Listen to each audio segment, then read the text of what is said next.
Hola, hola amigos, ¿qué tal? Vamos a iniciar una nueva transmisión. Quien les habla, el profesor Leo Mamani, director académico de la Academia Stratum Volcan. Muy bien, en esta oportunidad vamos a tener una transmisión de la Mayor, ¿no? La Mayor, cómo está yendo, la Mayor de Río 2022 en CSGO. Muy bien, entonces vamos a comenzar. Vamos a ver la escena y ahí está, están bien. Vamos a ver, en esta oportunidad les cuento que he comprado el pase viewer, ¿no? De espectador. Hasta ahorita eh, he hecho las predicciones, he hecho 4 retos. Vamos a ver las producciones anteriores, ¿no? Fase aspirantes, fase leyendas. Aquí, bueno, no tuve mucha suerte, solamente acerté en 3 equipos, ¿no? Mínimo para obtener la siguiente medalla son 5 equipos. En esta oportunidad me fallaron Face, NIP, Vitality y el símbolo del caballito, ¿no? Símbolo del caballito, que es Spirit, ¿no? Spirit. El dragón, el dragón Spirit me falló. Ok, entonces ahora vamos a ver el pick de campeones. Bueno, estos son los 8 equipos clasificados: Outsider, Fnatic, Mouse, Clock Knight, el Team Spirit, Heroic, Furia y Navi, ¿no? Navi. Bueno, esta es mi predicción. Yo he supuesto que va a pasar Outsider, Clock Knight, el Team Spirit y Navi, ¿no es cierto? En la siguiente fase, Clock Knight y Navi. Y finalmente va a ser campeón Clock Knight. Bueno, todavía tengo un minuto para hacer cambios, ¿no? Todavía me dan un minuto porque creo que todavía ha habido problemas a la hora de iniciar la mayor. Pero por mientras nosotros vamos viendo el avance, ¿no? El avance. Bueno, voy a activar la música de fondo. En audio lo he desactivado. Vamos a activar. Muy bien, entonces en este caso ahí están escuchando la música de mi banda sonora. En este caso es la banda sonora que está tocando es de Hades, ¿no? Hades. Muy bien. Vamos a bajar un poco el volumen porque creo que se está escuchando un poco muy alto.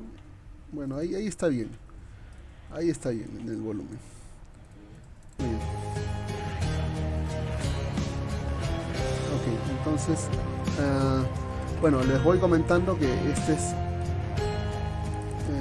acá también le pueden bajar el volumen, ¿no? No hay problema, vamos a un poquito más. Ahí está bien. Decía comentar que he canjeado estas 4 armas, ¿no? Les comento cómo se hace. A ver, miren, para los que no saben, vas al pase reviewer, acertas con las predicciones de los equipos que van a pasar. En primer lugar son 16 equipos y pasan 8. Tú tienes que acertar de esos 8, 5 que van a pasar. Muy bien, luego sigue la fase de leyendas. También son 16 equipos, tienes que acertar 8. De los 8 van a pasar y de los cuales tú tienes que predecir 5, ¿no? Tienes que predecir 5. Muy bien, por cada acierto que tengas, te van a dar una nueva medalla. El primer acierto sí lo hice, por eso me dieron la medalla de plata. Cuando tú obtienes la medalla de plata, te dan una moneda. Esta moneda sirve para canjear un regalo, ¿no? Ahí dice, ¿no? Canjear una ficha por un paquete de regalo de cualquier partida de este torneo. Usa tus fichas antes del 15 de diciembre. Bueno, si quieres comprar fichas, el costo es 11.50, ¿no? 11.50. Yo he canjeado, una he ganado y 3 he comprado, ¿no? He comprado 3 para ver si tenía suerte.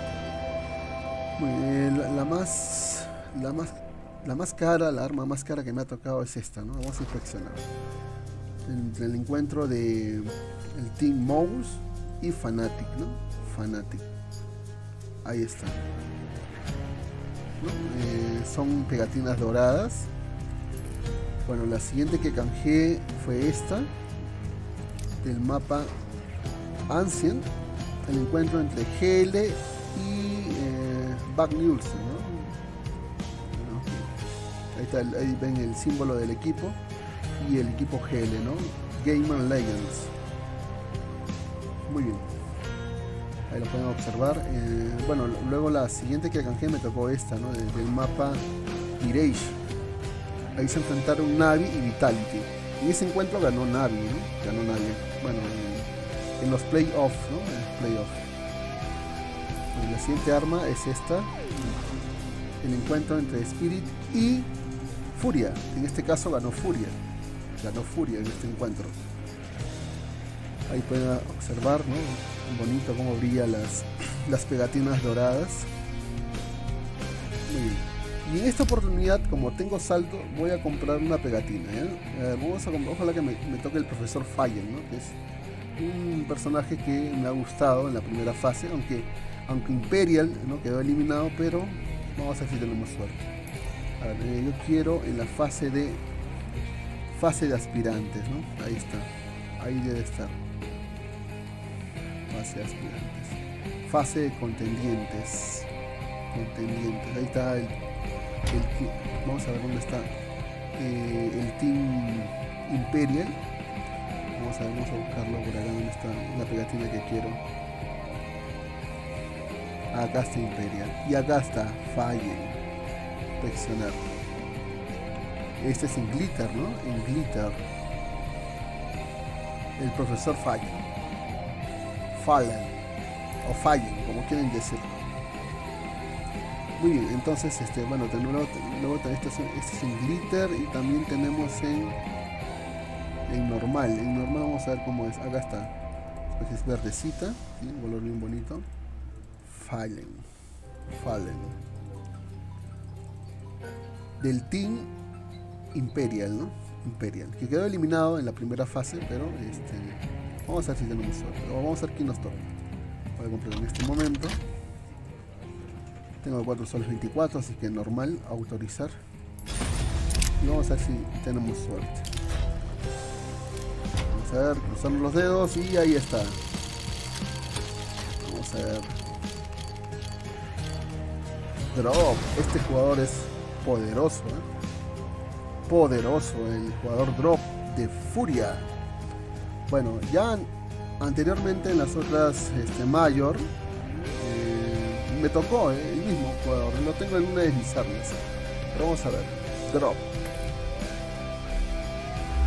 Muy bien, ahí pueden ver mi inventario. La última arma que me tocó de regalo fue esta, ¿no? Una Nova manzana de caramelo.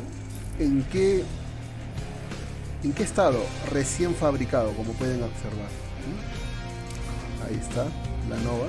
Mata de un solo disparo cuando está cerca, ¿no? Cuando está cerca mata de un solo disparo. Muy bien, luego hasta ahí tengo 4 regalos, ¿no? Este es el último que me tocó del encuentro entre Imperial y Vitality en el mapa Inferno. Ahí pueden ver el arma. Este estado me tocó en deplorable, ¿no? En estado deplorable. Bueno, vamos a ver si ya comenzó la mayor. Vamos a ver. Cuando ustedes compren el pase acá en Steam, ¿no? Steam TV, pueden ver la transmisión de lo que está pasando en la mayor. Parece que no tenía entendido. A ver, acá dice Challenge el 5 de noviembre, Champion del 10. Hoy estamos 10. Ya debe comenzar la fase de Champion. Leyendas fue del 5 al 8 de noviembre y Challenger contendientes del 31 al 3 de noviembre. Había un día de descanso, el 4, y acá hay 2 días de descanso, el 9 ha sido el día de descanso y hoy día debe comenzar. Muy bien, entonces esta es la transmisión 1, vamos a hacer la transmisión 2, de repente hay algo. Está bien, ya parece que va a comenzar. Parece, vamos a ver. Transmisión 1. Bueno, ahí está el chat, ¿no? Mundial, ¿no? De todos los que han comprado el pase de espectador. Ahí lo pueden ver. Bueno, está ahí en idioma ruso, ¿no? En inglés también. Y aquí tú puedes elegir el equipo, ¿no? El icono del equipo que tú quieras. En este caso yo voy a elegir, mi favorito es Cloud9, a que gane, ¿no? Y aquí puedes chatear, ¿no? Chatear. conocer nuevos amigos y todo eso. Bueno, yo normalmente esto lo veo en el grupo Technological GG. Ahí está, vamos a ver la transmisión. Ahí está, ¿no? También, ¿no? Ahí están mis pegatinas, ¿no? De mi perfil. Vamos a ver, entonces vamos a ver muchachos. Transmisión 1, transmisión 2. Bueno, parece que todavía no va a empezar, ¿no? Ok. Entonces por mientras podemos ir viendo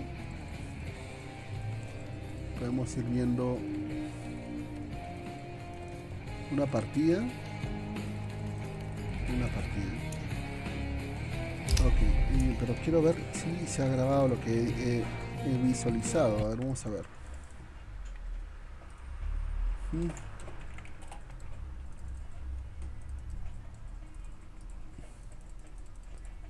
Ajá, sí se ve. Estoy viendo que sí se ha transmitido. Vamos a continuar. Podemos ver una partida competitiva. Por mientras, a ver, mis partidas. ¿Qué partidas acá están? Me carga. Ahí está. Mayor partidas.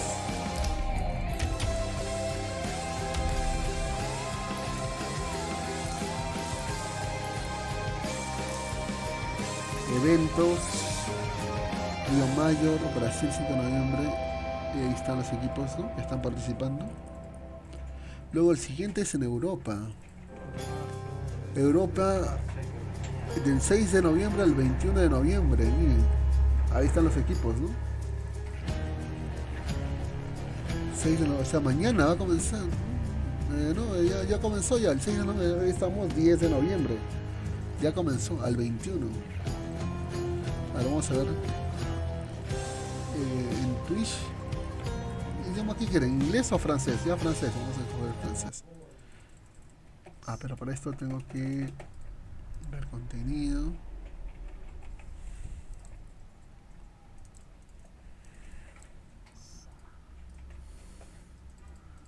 Ok, no puedo compartir. Bueno, pero ustedes igual, ¿no? Cuando tengan su cuenta de Steam pueden ver. Bueno, ahí cargaron mis partidas. Ajá.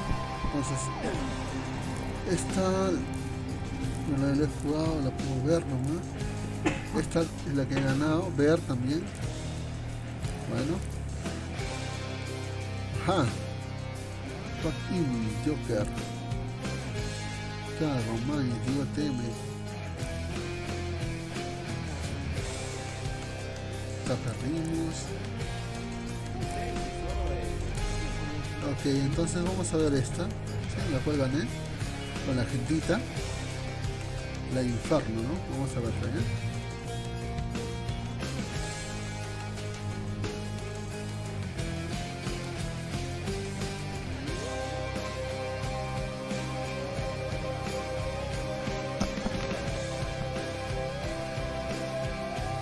Recordarles que la Academia Stratum Volcan inicia grupos este lunes, ¿no? Los cursos lo pueden ver en pantalla y les habla el profesor Leo Mamani, director académico de la Academia Stratum Volcan.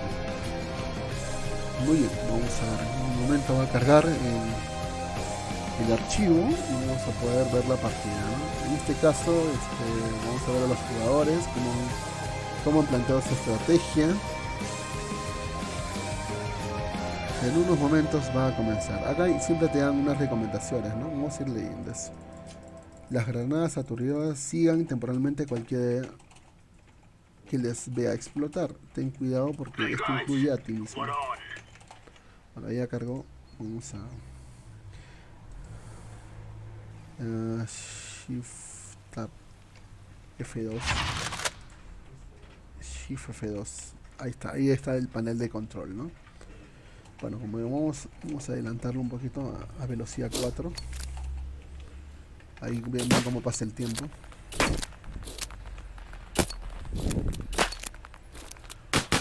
El tío de Caleb, Mobo. Ese es Batman. Y ahorita va a comenzar. Vamos a poner velocidad 1.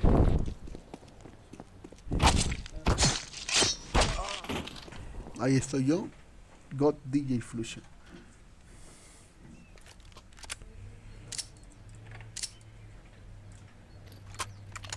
Yeah, all right.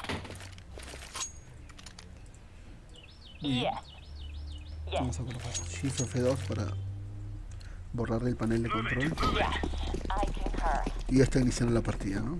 La primera ronda es de pistolas. Decoys out. Muy importante ganarla para el equipo porque así logran economía.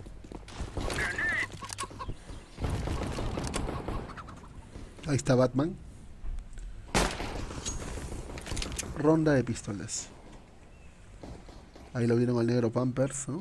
En esa oportunidad utilicé al negro Pampers para la contienda.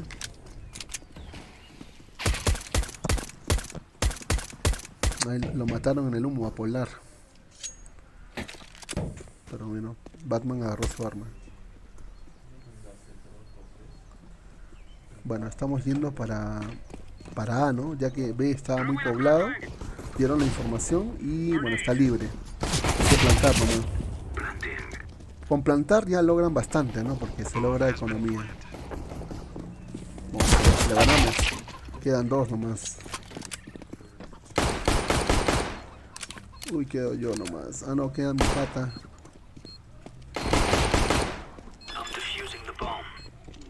Lo mataron. Van a desactivar, definitivamente. Vamos a colocar la música del Oh, I agree. Yeah. la música de Okay. Good. la banda sonora que tengo para escucharlo.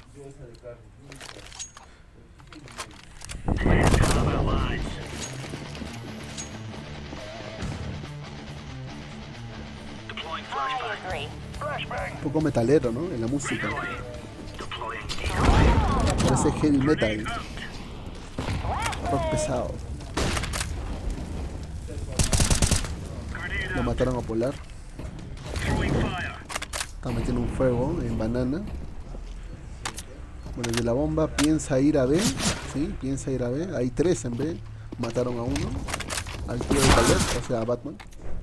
Mataron a mi pata Quack Iwi. Solamente queda mi Demo.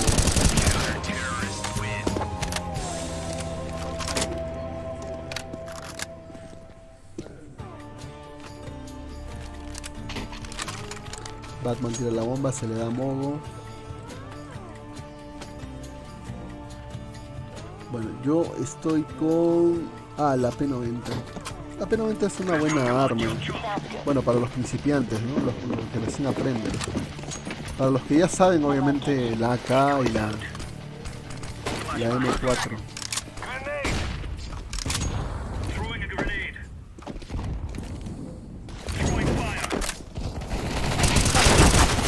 Ahí hicimos un rush, ¿no? Hicimos un rush. Bueno, nos surgió efecto.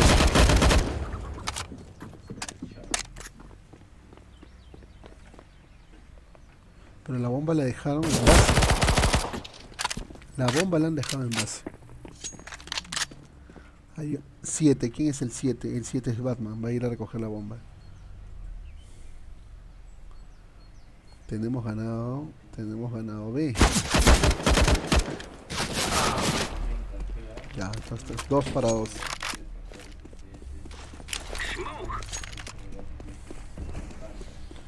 Ese humo hasta las patas. Ese humo tenía que caer en esa posición para que no lo maten.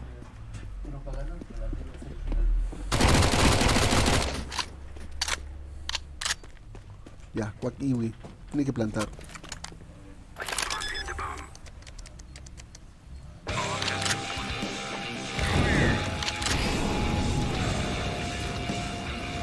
Bueno, estoy dejando correr el video en modo automático, así que yo no estoy manejando, ¿eh? O sea, simplemente el programa pone las escenas. ¿Dónde está Coqui? ¿Dónde está mi patacua? Ahí está, lo está esperando. Lo espero,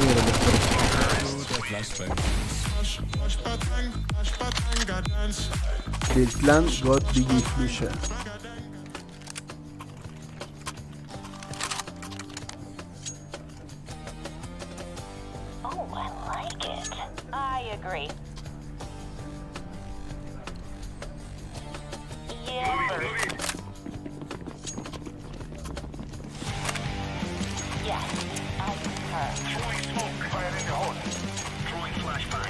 Laying down some fire. Vamos 2-1, gente. Fire in the hole. Throwing smoke. Buena, Batman.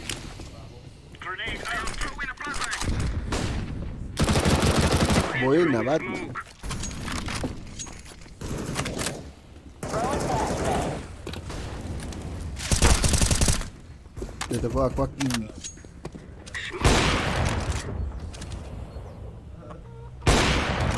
Ese maldito... Desde Pit nos está matando.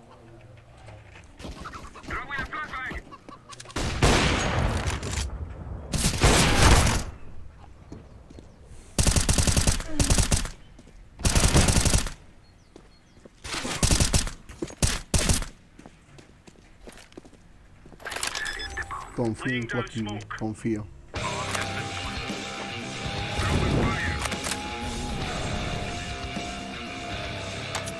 Pueden ver un mapa en la parte superior izquierda, ¿no? Ahí pueden ver.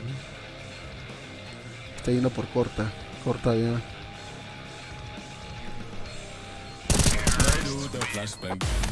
Bueno, nunca dudé.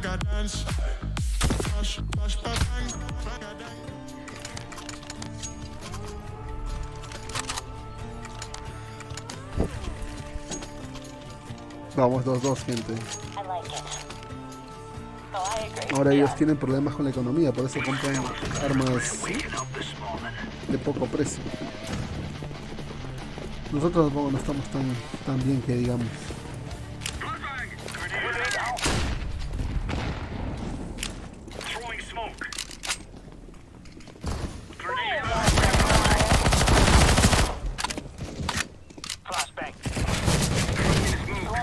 Ahí el tío de Caleb lo cegó.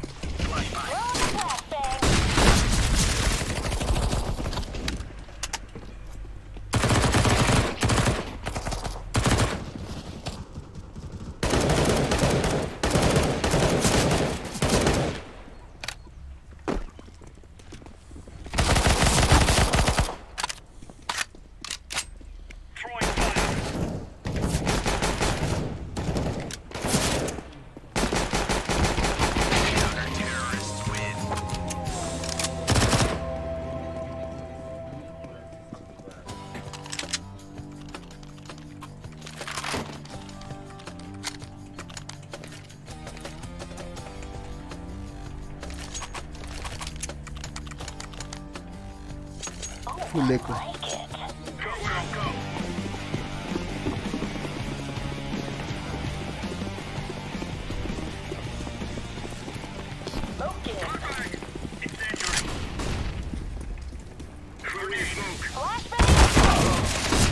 Grenade.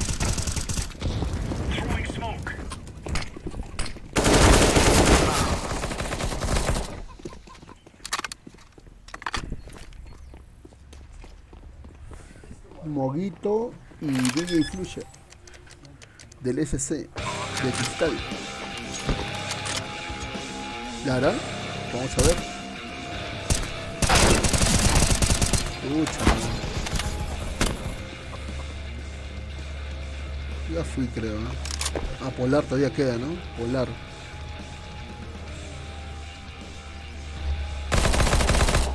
Maté uno. Bueno, lo hicimos con Polar.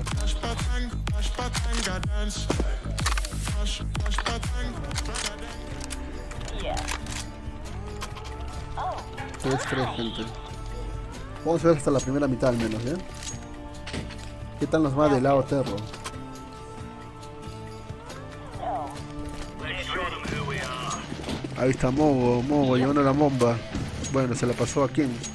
Bueno, la dejaron en base. La recoge Throwing smoke. La recoge Mogo. Mogo está con una Bison. Throwing flashbang. Está jugando con la bomba, Mogo. Sí, maldito con su roto. Lo matamos al menos. Batman también.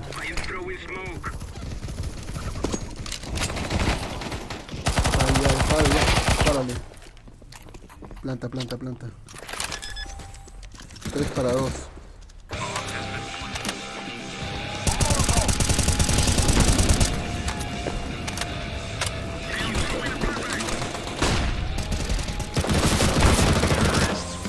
Buena, tomamos la delantera.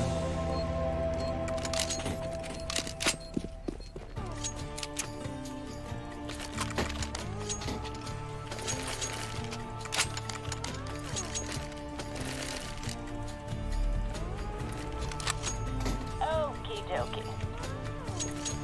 Let's go. Vamos a dejar la bomba, se la da Throwing flashbang. a Batman. Molotov out. Mete dos bombas en banana. Throwing flashbang. Throwing flashbang. Laying down smoke. Smoke.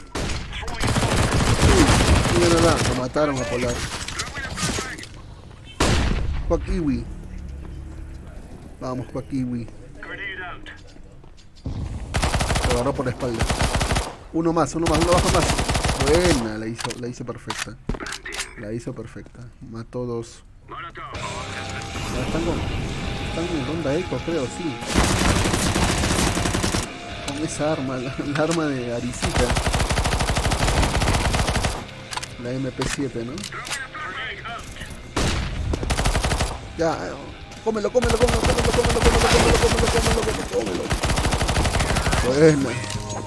Buena, Mogo. Solo para mi pata Mogo, que seguramente va a ver la transmisión después en diferido. Vamos a ver. La voy a convertir en mi perfil. Okie dokie. Me dieron la bomba. Yep. Vamos a ver quién tiene la bomba. Ah, yo tengo la bomba. Yeah. Move it, son. I agree. Smoke. Grenade out. Throwing a grenade. Throwing a flashbang. Grenade out. Laying down smoke. Throwing a grenade. Fire. Grenade out. Ah, saqué la AK. Y ahí conmigo. Pero me mataron. Molotov out. Throwing fire. Qué Mogo. Throwing smoke. Flashbang. Bueno. Ya hay economía, ya hemos comprado vacas. Smoke. Flashbang. Buena Batman. 2 para 2.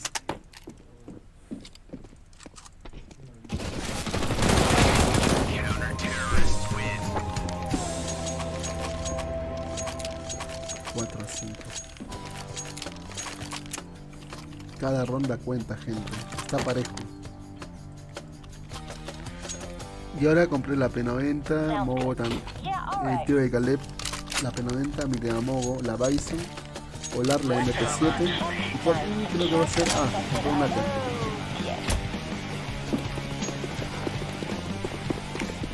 Throwing a Molotov. Incendiary out. Throwing a flashbang. Flashbang out. Grenade. Grenade out. Esa bomba de Batman Fire in the hole. la ayudó bastante. I am throwing smoke. Oh, 2, no sean malos. Pues cómo se los va a bajar a 2. 3 bajas ese pata. Throwing smoke. Throwing fire. Dije, solamente quedó 4 bajas. GG, bebecita Fifiu.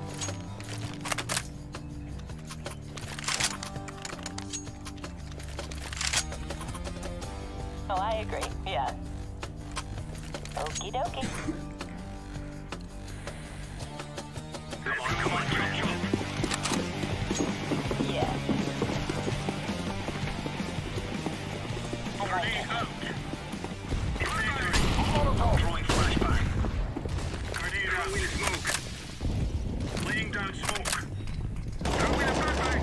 Smoke. Throwing a grenade. Deploying flashbang.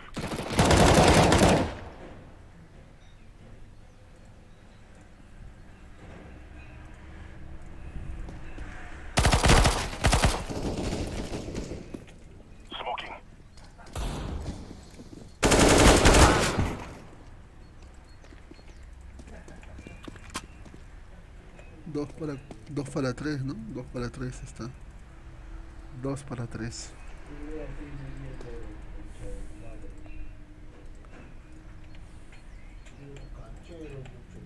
Vamos a ver, vamos a ver. Ahí lo vio, entró. Ya, ahora van a entrar a... están entrando a... Muy importante en este juego es escuchar los pasos. Escuchar los pasos. 2 para 2, ahí igualaron la contienda. El 1, bueno, está muy lejos.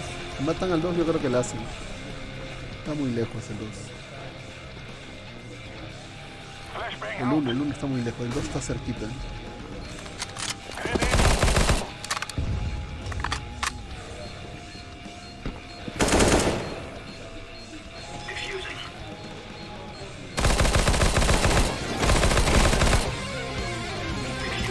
¿Para qué sales?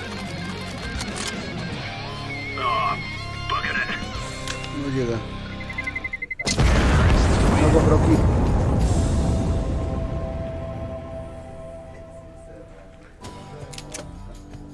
Seis a 5. Good. Oh, I like it. Yes, I concur. Okay, Este no más plata. 2 M4, una MP7, una Deagle y una P2000.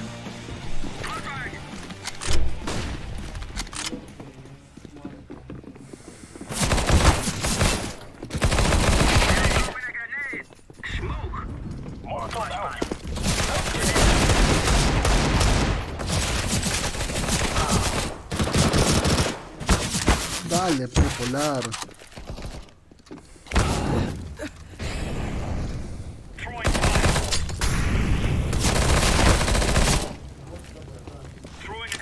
Con las P90, ¿sí? Mecha de P90, tú puedes. Buena, buena, Agarra la M4. Agarra la M4, buena, Agarraste la M4.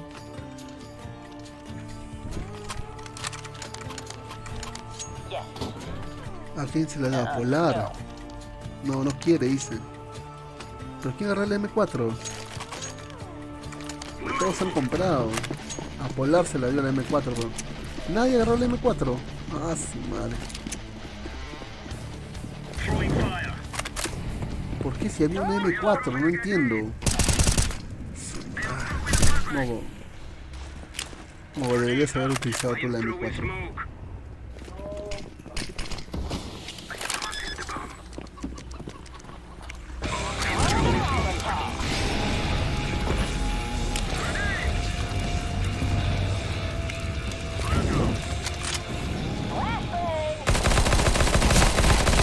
Buena, la P90 ganó la M4. Buena, todos con P90. Ya, ahí está, por fin. Batman agarró la M4. No, espero que no la regales ahora. Utilízala. Ya, yo también compré una M4. Claro, esa es la forma. Ahora ellos sacaron una AWP. Sacaron una AWP. Empata Pat's Lives.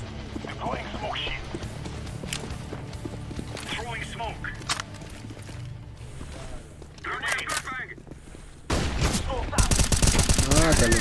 Buena. Kiwi.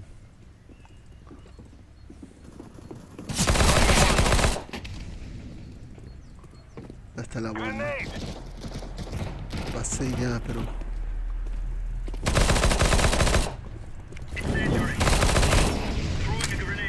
Faltan 2 para 2. Estoy al borde de la muerte. Laying down some fire. Grenade.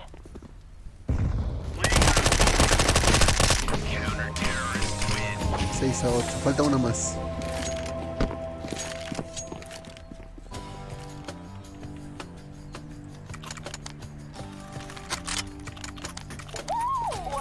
Bueno, vamos a ganar. del lado terror. Yes, I concur. Go, go, son. I agree. Por tú sacó una weapon. Smoke. Deploying flashbang. Flashbang. Deploying smoke shield. Grenade out. Grenade out. Smoke. Deploying flashbang. I like it. Throwing smoke.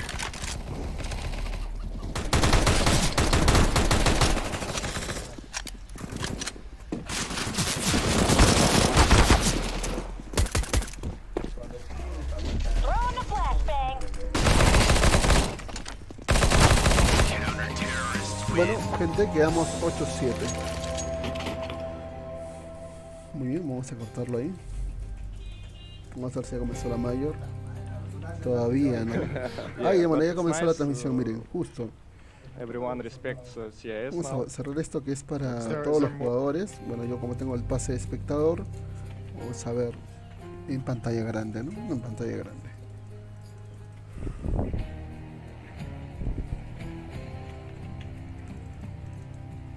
Darle en grupo.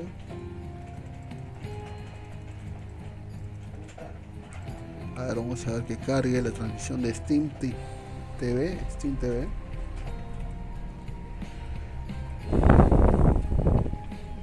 Si no, nos vamos a la transmisión 2. Parece que la 1 está teniendo problemas. Emisor desconectado, nos dice. Transmisión 1, vamos. Vamos a ver. So Ahí está. you guys felt like this whole shift where you Bueno, guys almost obviamente la felt transmisión like está en you inglés. like the experience Vamos of a verlo en the pantalla past grande, so un poquito pretty más much out of the grande. online era. 3 years or so, like pretty much Ojalá out que of mi the online conexión de era. internet esté buena. Ahí está. Maybe not so much a like completely different style. Están but la I think- gente de I think de teams Fnatic, have ¿no? probably spent so much time looking at other teams and Messi. anti other teams and kind of missed looking at themselves so much. And I think the same for us now. Está dando Messi. I think teams are spending so much time abstracting, and I think sometimes you just have to focus so much on yourselves. I Vamos think a sometimes if you focus so much on bajarle el other volumen teams, a- you lose your own style and lose your own identity, and I think that's kind of what's Vamos a happened. I think bajarle that's la especially on música. Marvel and like for a lot of things. So I think not so much of style, but more like kind of taking back more to basics and foundations and focusing more on yourselves as a team. And Bueno, ya no not so tengo much on kits de other- música, other los teams, vendí because todos, ¿no? obviously you can always Los take vendí ideas todos and los kits de música. take Lo new único que me ha rounds and so quedado on, but es never- el de never Hades. going to be so much like longevity in that because there's always been teams in the past that have new rounds for a tournament and then you can't do it constantly because of the schedule and so on. So I think it's just more about focusing on yourself as a team instead of so much on other teams because I think teams now are so good at like kind of focused on themselves and like making sure they're not doing the same things over and over. So I think it's always hard to look at them and you have to focus so much on yourself as a team and making sure you're not doing the same stuff. So I think also there's been like a lot of me and Hoopsie, I think we kind of felt that we were on the right path in some way, you know, because we were like really hard to read and we wanted to have like everyone on the team needs to have Él es responsibility. escopetero, whereas, like, por back si in the days, acaso. it was more like leader in Lo he visto en una partida, responsibilities en una and partida, micromanaging and like leading jugando con la everything and controlling escopeta. everything, and I think we're kind of slowly shifting away a little bit Cuando from no that, tiene where dinero, compra la all escopeta. individuals on the team kind of have their responsibilities to be able to call around or mid-run call or like you know, just do something on the fly, because I think if you do that then everyone has their own way of like switching things up and you're En 8 minutos va a comenzar. just as soon as you're like Shot really hard to read and start everyone has in. responsibility, I think that's when you're like Show start really in. becoming a good team, and I think that's what we're seeing now slowly, you know, because I feel like 8 teams are like in minutos para que players who are empiece el just show. becoming better and better, and I They're think so like good now. yeah, and Bottom is like raised. yeah, exactly. So I think that's what you need on a team right now. Ahí la gente, ¿no? Well, to talk about your guys' matchup a de- little bit, del Counter está already, comentando, ahí pueden ver played los the game in los the comentarios en Challenger vivo. stage, right, the 2-1 game. So, I want to know how difficult or Vamos a ver un annoying comentario acá, a is ver. it to play against outsiders, like with the amount of saving, because you know on the T side for you as an in-game, you know, like every round, you know, if there's one op and one M4 in play, that's like a gun round, even if it's 3 pistols. So how much strain does that put on you to constantly have to, you know, come up with another thing and another gun round, and that they're always playing the percentage? yeah, I think there's never like Arriba a point Perú. where obviously you can never relax in a game, but there's Con never a signos round de when admiración. Yeah, there's 5 I blocks. think, yeah, I think when we played the Mirage game, it was 16-14, and it felt like the last 5 rounds, I think they saved 3 guns every single round. It was like we're up against the gun round every single time, and obviously then it's like Vamos a colocar un... it feels good because you're starting to win rounds, but then you always know the next round's always going to be a buy round, Ahí and like está mi I say, it's- comentario.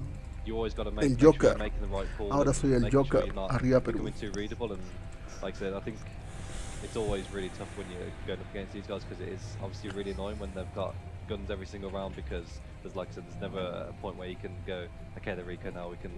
Especially against It's the a- saved off. Especially against the saved off as well. It's like, yeah, it's Ah, es just del equipo de, becomes ¿no? El really tough, equipo and it's obviously a lot different to any other team. de so- Fnatic, y creo que and los when you otros save dos son 3 del guns otro and maybe equipo they que se van have a 1, 2 enfrentar. bad guns, it's like sometimes the save guns do something a bit different as well. So it's like ¿Contra you've gotta quién take juega a lot Fnatic? more Contra factors than Outsider. just a normal gun round, so La gente de becomes a lot Outsider more. también debe estar ahí. Well, obviously the overpass game, you know, everything went wrong. Those games happen. But the Mirage game, as you said, was like 16-14 Vamos a ver, ¿ya? Vamos a hacer un rato. in their favor. So what are, you know, without going too much into detail, but what do you feel like you guys could do a little bit better, like what you were missing in that game that could have got you over the finish line? Está comenzando like a- prácticamente a las kinda had 11, like 11 de la mañana. bad idea, like coming into the game. I think we had like a way we wanted to play, and we didn't really do that. I think Normalmente there was something todas that happened in the las game. contiendas Especially han in comenzado a las overpass, 9 de la that was mañana, kinda like, hora wow, Perú. This was not what we expected, or 2 horas maybe like después. we're afraid of something that wasn't going to happen. 11 de la and, mañana. I think that was just kind of like froze us up, and kind of like we started second guessing ourselves. And when they play a pretty passive game, and when you start it and you play slow, then you just end up really in a bad situation, I think. And yeah, obviously. Gente, ¿se está viendo bien la transmisión? 1, si se está viendo bien, 2, si se está viendo borroso, por favor. Talk ¿Ya? about and. Coméntenme por el chat. Let's go for it, boys. Yeah, You know, I'll flash them as you Yeah, go running. exactly. We've done that so much where we just like we go for like unwinnable Está mi mini retakes and stuff like perfil, that. And I think ¿no? we actually against like we played an Inferno. Estoy utilizando I'm not OBS sure who it was, Studio. I think it was it against we played where we actually saved a lot of times, and we actually won the round after with like the hero weapons, and I think that kind of made us realize that we just need to like. Someone just needs to take charge sometimes and just say like, just save, guys. A little bit Just- smarter on this. Yeah, exactly. 'Cause, yeah. I just want to like throw it to you guys now, like the sort of a same thing we talk about on the desk often. You know, you play the same team in the same tournament twice. It's hard for the team that won. You know, on one side you beat them, but on the other side, you know, they're looking more at the details. You feel like you're doing more of the same. So, is that fine for you guys? Do you like care that you play them already? Would you have rather played like a different team, or are you happy to play them again because you beat them? I think it's fine for us. It doesn't matter for us against who we playing, and we just gonna prepare like Está we always jugando la do, gente, same mindset, same está hablando la gente de everything, Outsider, ¿no? Same preparation. Outsider. And we respect these guys, and it doesn't matter if we won or we lose to them. We're just gonna play our game. Doesn't matter.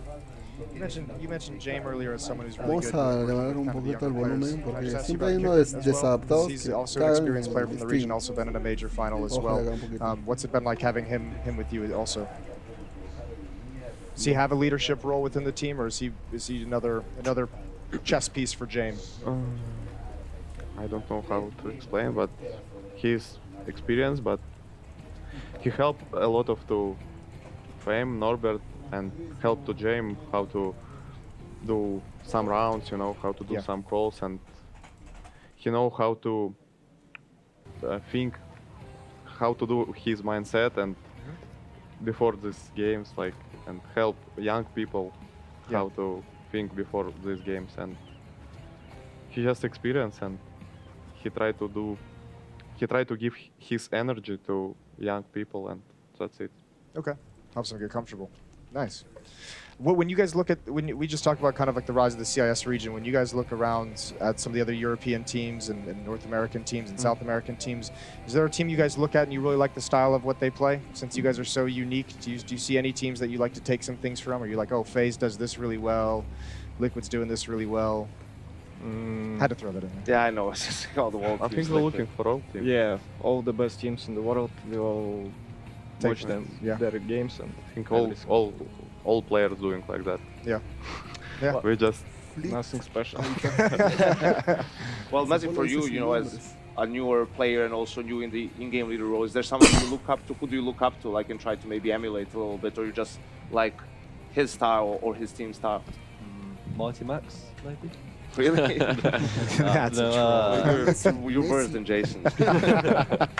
No, but I wouldn't say there's one person. I think I kind of like to take experience, obviously, from previous in-game leaders when I've obviously played with Max and Alex and so on, and kind of take some things from them and like what I thought was nice and obviously didn't like in a team. And I think it's the same as like everyone says it. You kind of watch as much as you can and don't base it off too much off one person, because like I think so many like players are so good now, they're really good at adapting and reading the game, so you kind of need an answer in a plan A, B and C. So I think for me it's kind of just making sure I can watch as many games and as many different players as I can, because at that point, like I said, I always have at least try and have answers for most things, and obviously sometimes it's hard, but I wouldn't say it's just one person, but I think like I said, it makes it a lot easier when we've got players like Roy that can also make calls as well, because sometimes you don't have the answers, and like I said, it's just about watching as much CS as you can to make sure you have the ideas.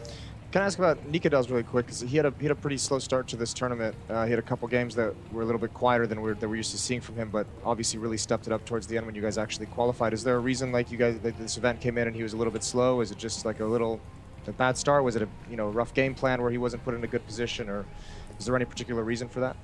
I think we have like I myself even as well had a pretty bad event, and I think he as well. But he usually performs actually really well on lane compared to online. I think he gets a little bit nervous and he has a lot of nerves, but he actually composed it pretty well, and I think he likes it. And usually when I see him play the best is actually like at really high pressure games, and he doesn't feel like a guy who's like really get affected by it. But when you talk to him afterwards, you would be like, yeah, I was shaking, I was so nervous in that round and stuff, but he still pulls off amazing things. So I think he's just maybe getting a little bit used to it, and obviously it's pretty new for us. Like one thing is this is a pretty big LAN event, but it's also, we're going now to Rio and it's a long travel and it's very different here. Like you cannot really play Face It with your friends back home that you used to play maybe when you have time for it, and you cannot really play on the same deathmatch servers, and like you have to adjust to some things, and I think that has maybe played a little bit part of it, because usually I think me and Nico especially, we like to play a lot of CS outside of practice and outside of like tournament games, and I think we haven't really been able to do it as much when we're here, so I think that's one of the things. Danish death stacks on Faces. Exactly, yeah. Perfect. Well, that's it for the Champions table, or Champions round table with you guys. Good luck in your quarterfinal match. Gonna be fun to watch. Appreciate you guys. Thank you. Thank you. Thanks, guys. Strike is more than just a game. If the Challengers and Legends stage have proved anything, it's that Counter-Strike is a culture. The people gathering here at the arena are here to celebrate it, and I'm sure it's going to be one for the history books. No doubt about it, Banks. From Fnatic in Sweden way back in 2013 at the inaugural major in Jönköping, to the French taking the crown in 2014, then onto the rise of the Brazilians back in Columbus, and then to North America's only major from Cloud9 in Boston. This is where Counter-Strike legends are made. Since the world reopened, we've seen two majors with Na'Vi reigning supreme in Stockholm and FaZe claiming redemption in Antwerp. But FaZe, Vitality, they are not even here in the playoffs, and G2 even stumbled in the RMR. This is truly anyone's major. Only 55 players have had the honor of earning the title of Major Champion across 11 organizations. Lifting that trophy is like having a crown. This is where the champions are made, and this is where the kings of Counter-Strike are found. Well, as you can hear, we are live here in the Jeunesse Arena in Rio de Janeiro. This is the Intel Extreme Masters, and everything is on the line. The CSGO Major's first quarterfinal kicks off right now. Let's go. Let's go!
Rio de Janeiro, casa do 18º Major de CSGO.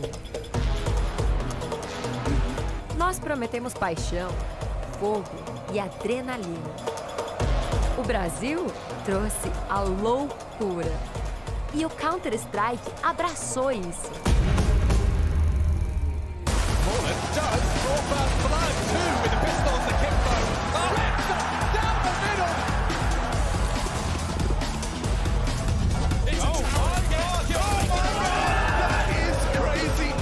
There is absolute pandemonium live from Rio.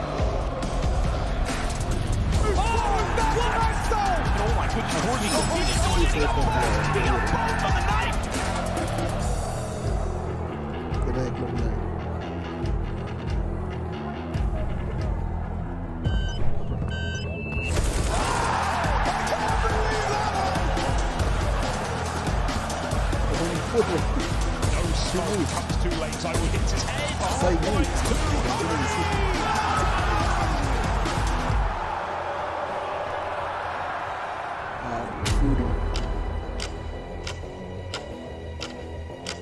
A estrada terminou para alguns, já outros se destacaram ao longo do caminho. Após duras batalhas para decidir os challengers, era a hora dos Legends se enfrentarem. Simple. No way! Best player in the world just styles on taps it. Now he's on the ball, that volley. And I think it's like he can still stick it. He can stick it.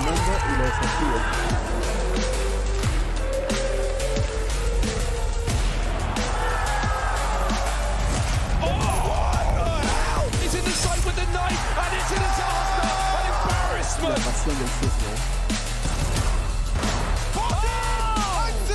El mapa vértigo. Carrigan. Not enough time to take these fights. One more would be great. Find him. Oh my God! No way!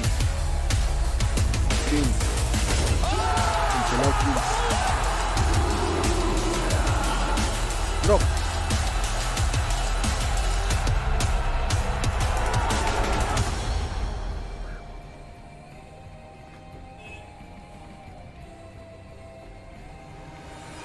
Every clutch, every comeback, all the pain, sweat and tears have been leading up to this very moment. The champion stage here for South America's first ever CSGO major. And if you thought the challenges and legend stage were delivering, well, wait until you see what we have in store for the playoffs. Welcome everybody to the Intel Extreme Masters Rio Major 2022. This is where the final home stretch to the ground begins, and it begins here at the 18th CSGO Major. We'll be kicking all the action off with Outsiders taking on Fnatic in a rematch for the ages before major debutants Mouse take on Cloud9, who went from strength to strength in that legend stage. Welcome everybody to the desk. My name is Freya Spears. Joining me, two very special guests to be kicking this one off. We of course have Get Right over on the left, Peacemaker in the middle. Gentlemen, it's been an incredible lead up to this very stage. What does it mean to you to be here in the Jeunesse Arena? Well, it means the world to me to be here in Brazil, my home country, in the first ever major held in Brazil. And I kind of want to give a little speech. You know, I was thinking about it like last night, being here with Christopher, you, and you know, I pretty much started playing Counter-Strike back in 2001, right? And when I was playing, you know, going to internet cafes back in the days just for fun, I was still in school. And when I started, you know, I started by watching like the competitive scene that was like the likes of Spawn, Heaton, Goalless, Kogu, and all those guys, right?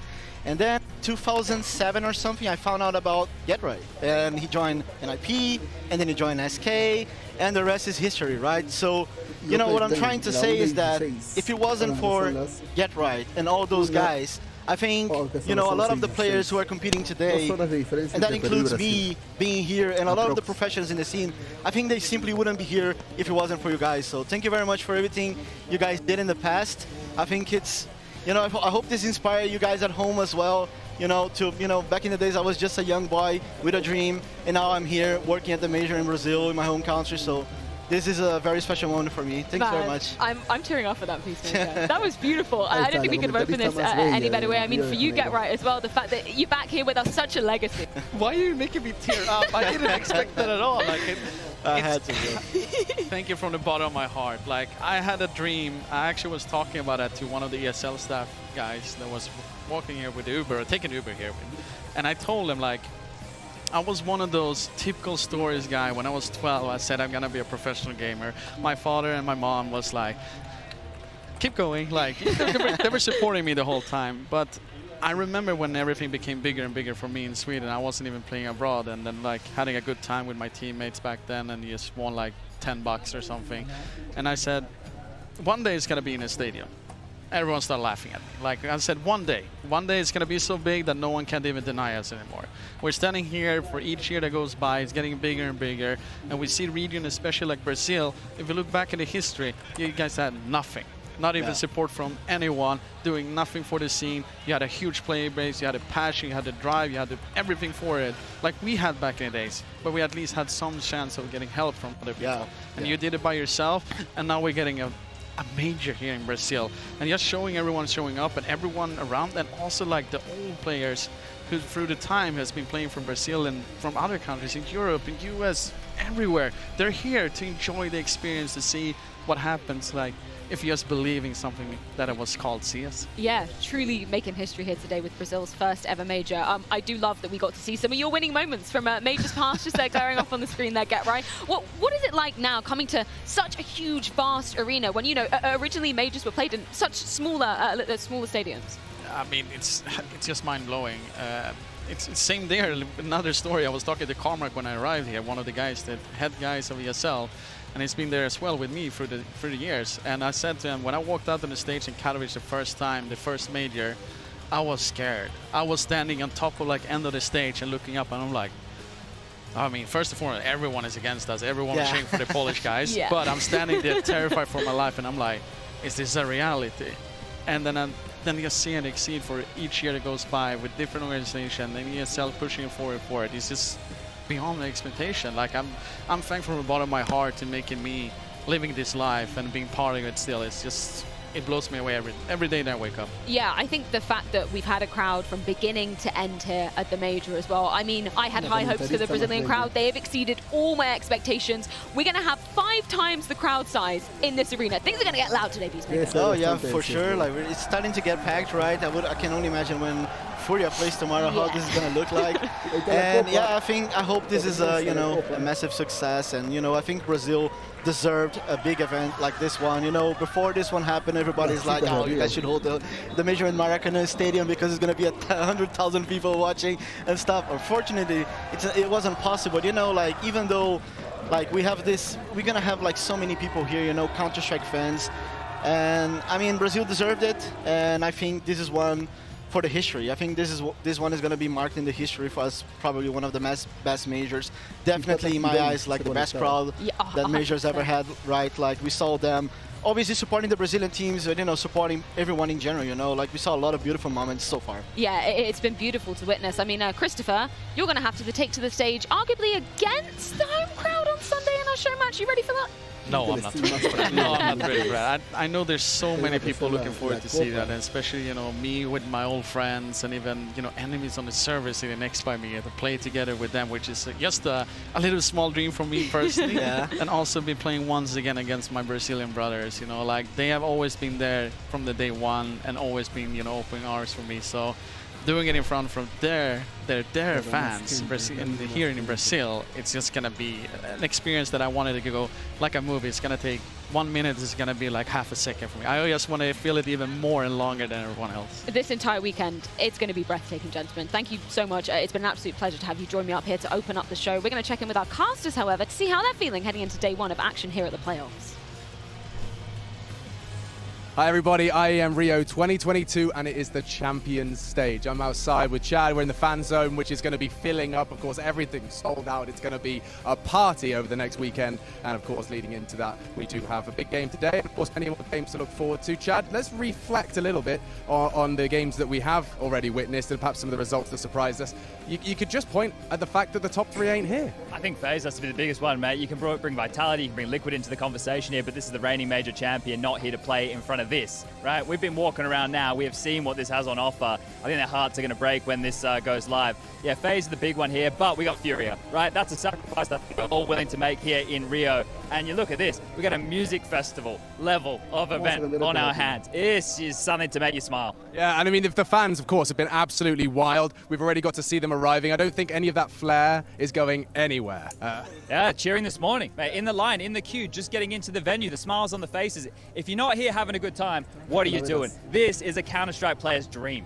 It's going to be a carnival for sure, and of course there's lots of results that we still just don't know how it's going to go down. Will Furia be played twice? That semi-final not going to be easy up against Na'Vi. In terms of emissions, you've mentioned FaZe. I think another one that what bears mentioning is, of course, despite the absence of Imperial, there's a lot of Imperial jerseys. The mark they made when they went overseas and made Brazil's mark a very firm plant of the Brazilian flag in Counter-Strike. It's left ripples that we're still seeing today. Yeah, these people are proud of what their legends have been able to achieve, and right now this could be an opportunity. You mentioned Furia, the passing of the torch, right? This is a chance for Furia now to become the #1 team in Brazil. They are in terms of the world rankings, but in terms of the fans, this could be their time. This could be their time, and it is our time to get this major started. We're slowly making our way closer to that beautiful arena.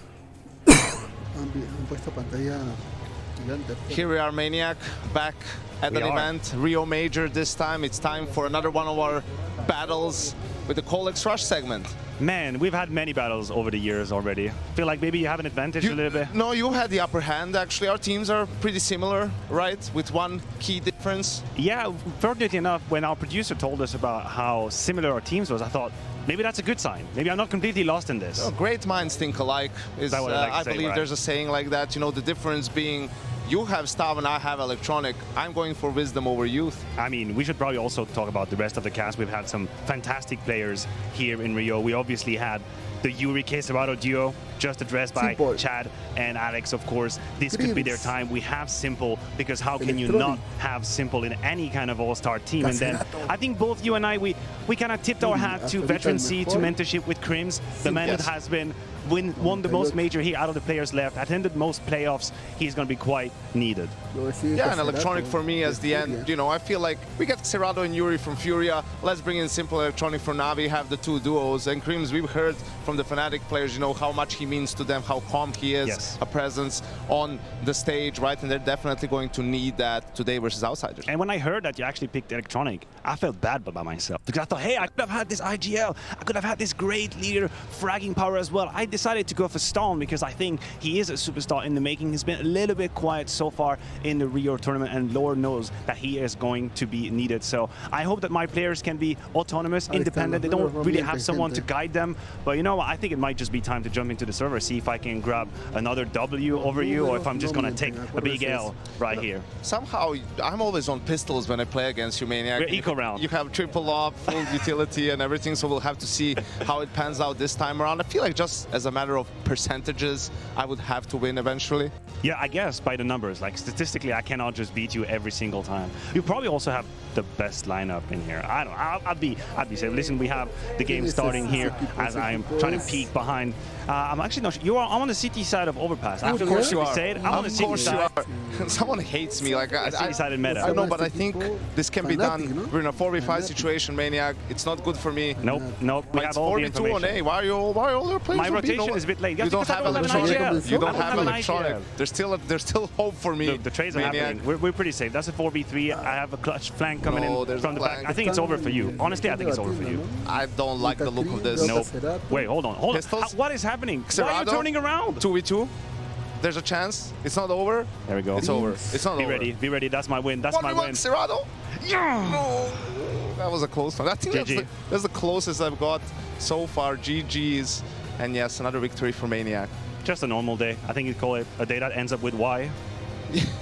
Okay, great. Thanks for that. Well, fair fight but I heard it's James and Heku are off to an adventure. What are they up to? We are here live in this area where all of the partners are, all the fans are as well. I've got Heku to the side of me, and we are so ready for an amazing day of action. Plenty of action here, plenty of fans as well. What are you most looking forward to, Heku? I mean, obviously, I'm really looking forward for the games, but there's a reason why it's called Made of Madness, because like in the arena it's gonna be crazy, and outside of the arena, because during during the previous stages, if we wanted to have some peace, we could go outside. Here, it's only madness, 24/7. And one thing that I've really enjoyed doing, and me and Heku have been running around these players, going to check in with them, going to meet some people as we're going along. We're going to be very active, we're going to be very mobile, grabbing players, grabbing fans, having moments, and enjoying the madness. That's what it's all about, right? It's all about the madness. I'm really looking forward to already like catch like some players like really like so simple, like trying like like walking in like as he like owns the place. I mean, there is a reason like for like that attitude, but I mean tomorrow they're gonna play against the crowd favorites, so like let's see if that attitude will stay. Let's see indeed. Let's go back to the desk. Let's keep it moving. Welcome to the madness.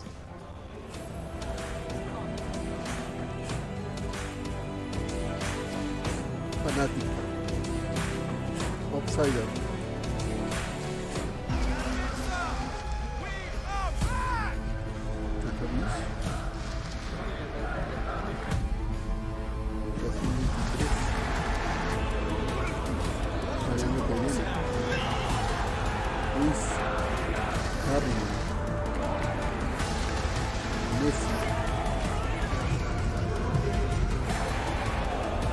I want you guys to remember this is for you.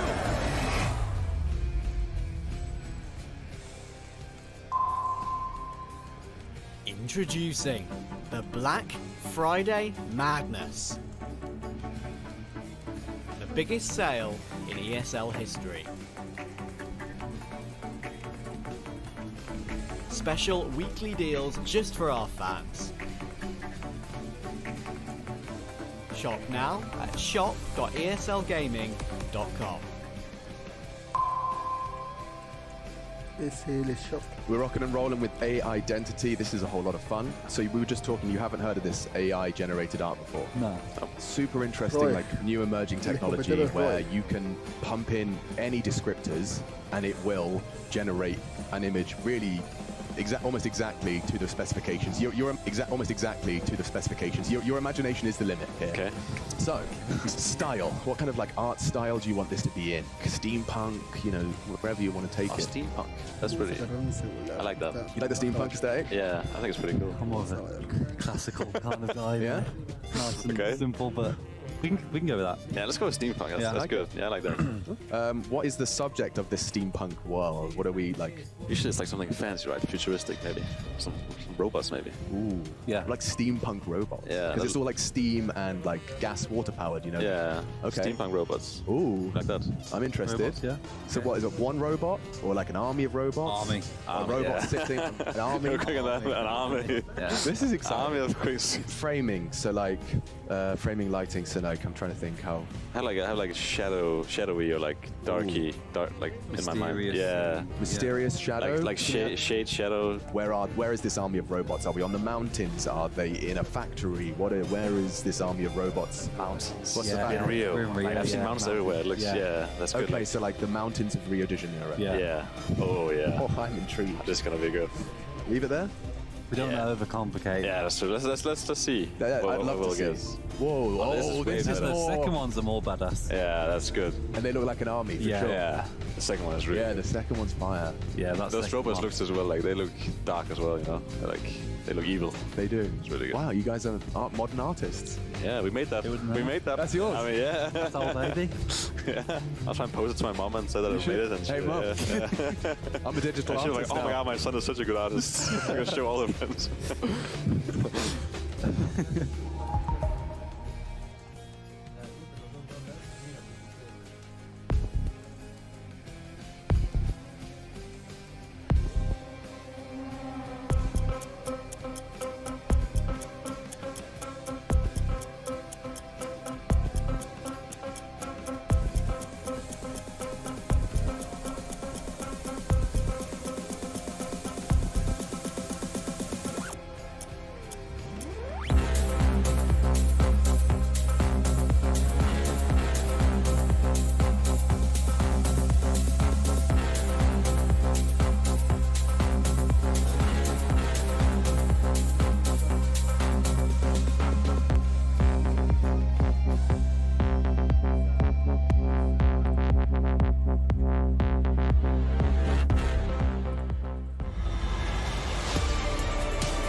Welcome back, everyone, here to the IEM Major in Rio. We are so close to our first quarterfinal of the playoffs, and I've got Fnatic's coach here, Kita, to talk about the matchup versus Outsiders. Thank you so much for joining me. First up, of course, congratulations for what is already an epic, legendary result for Fnatic. And I've seen some of your players say, oh, well, we've already exceeded our expectations, but how do you keep that balance between already being happy you got it here and dreaming of bigger things?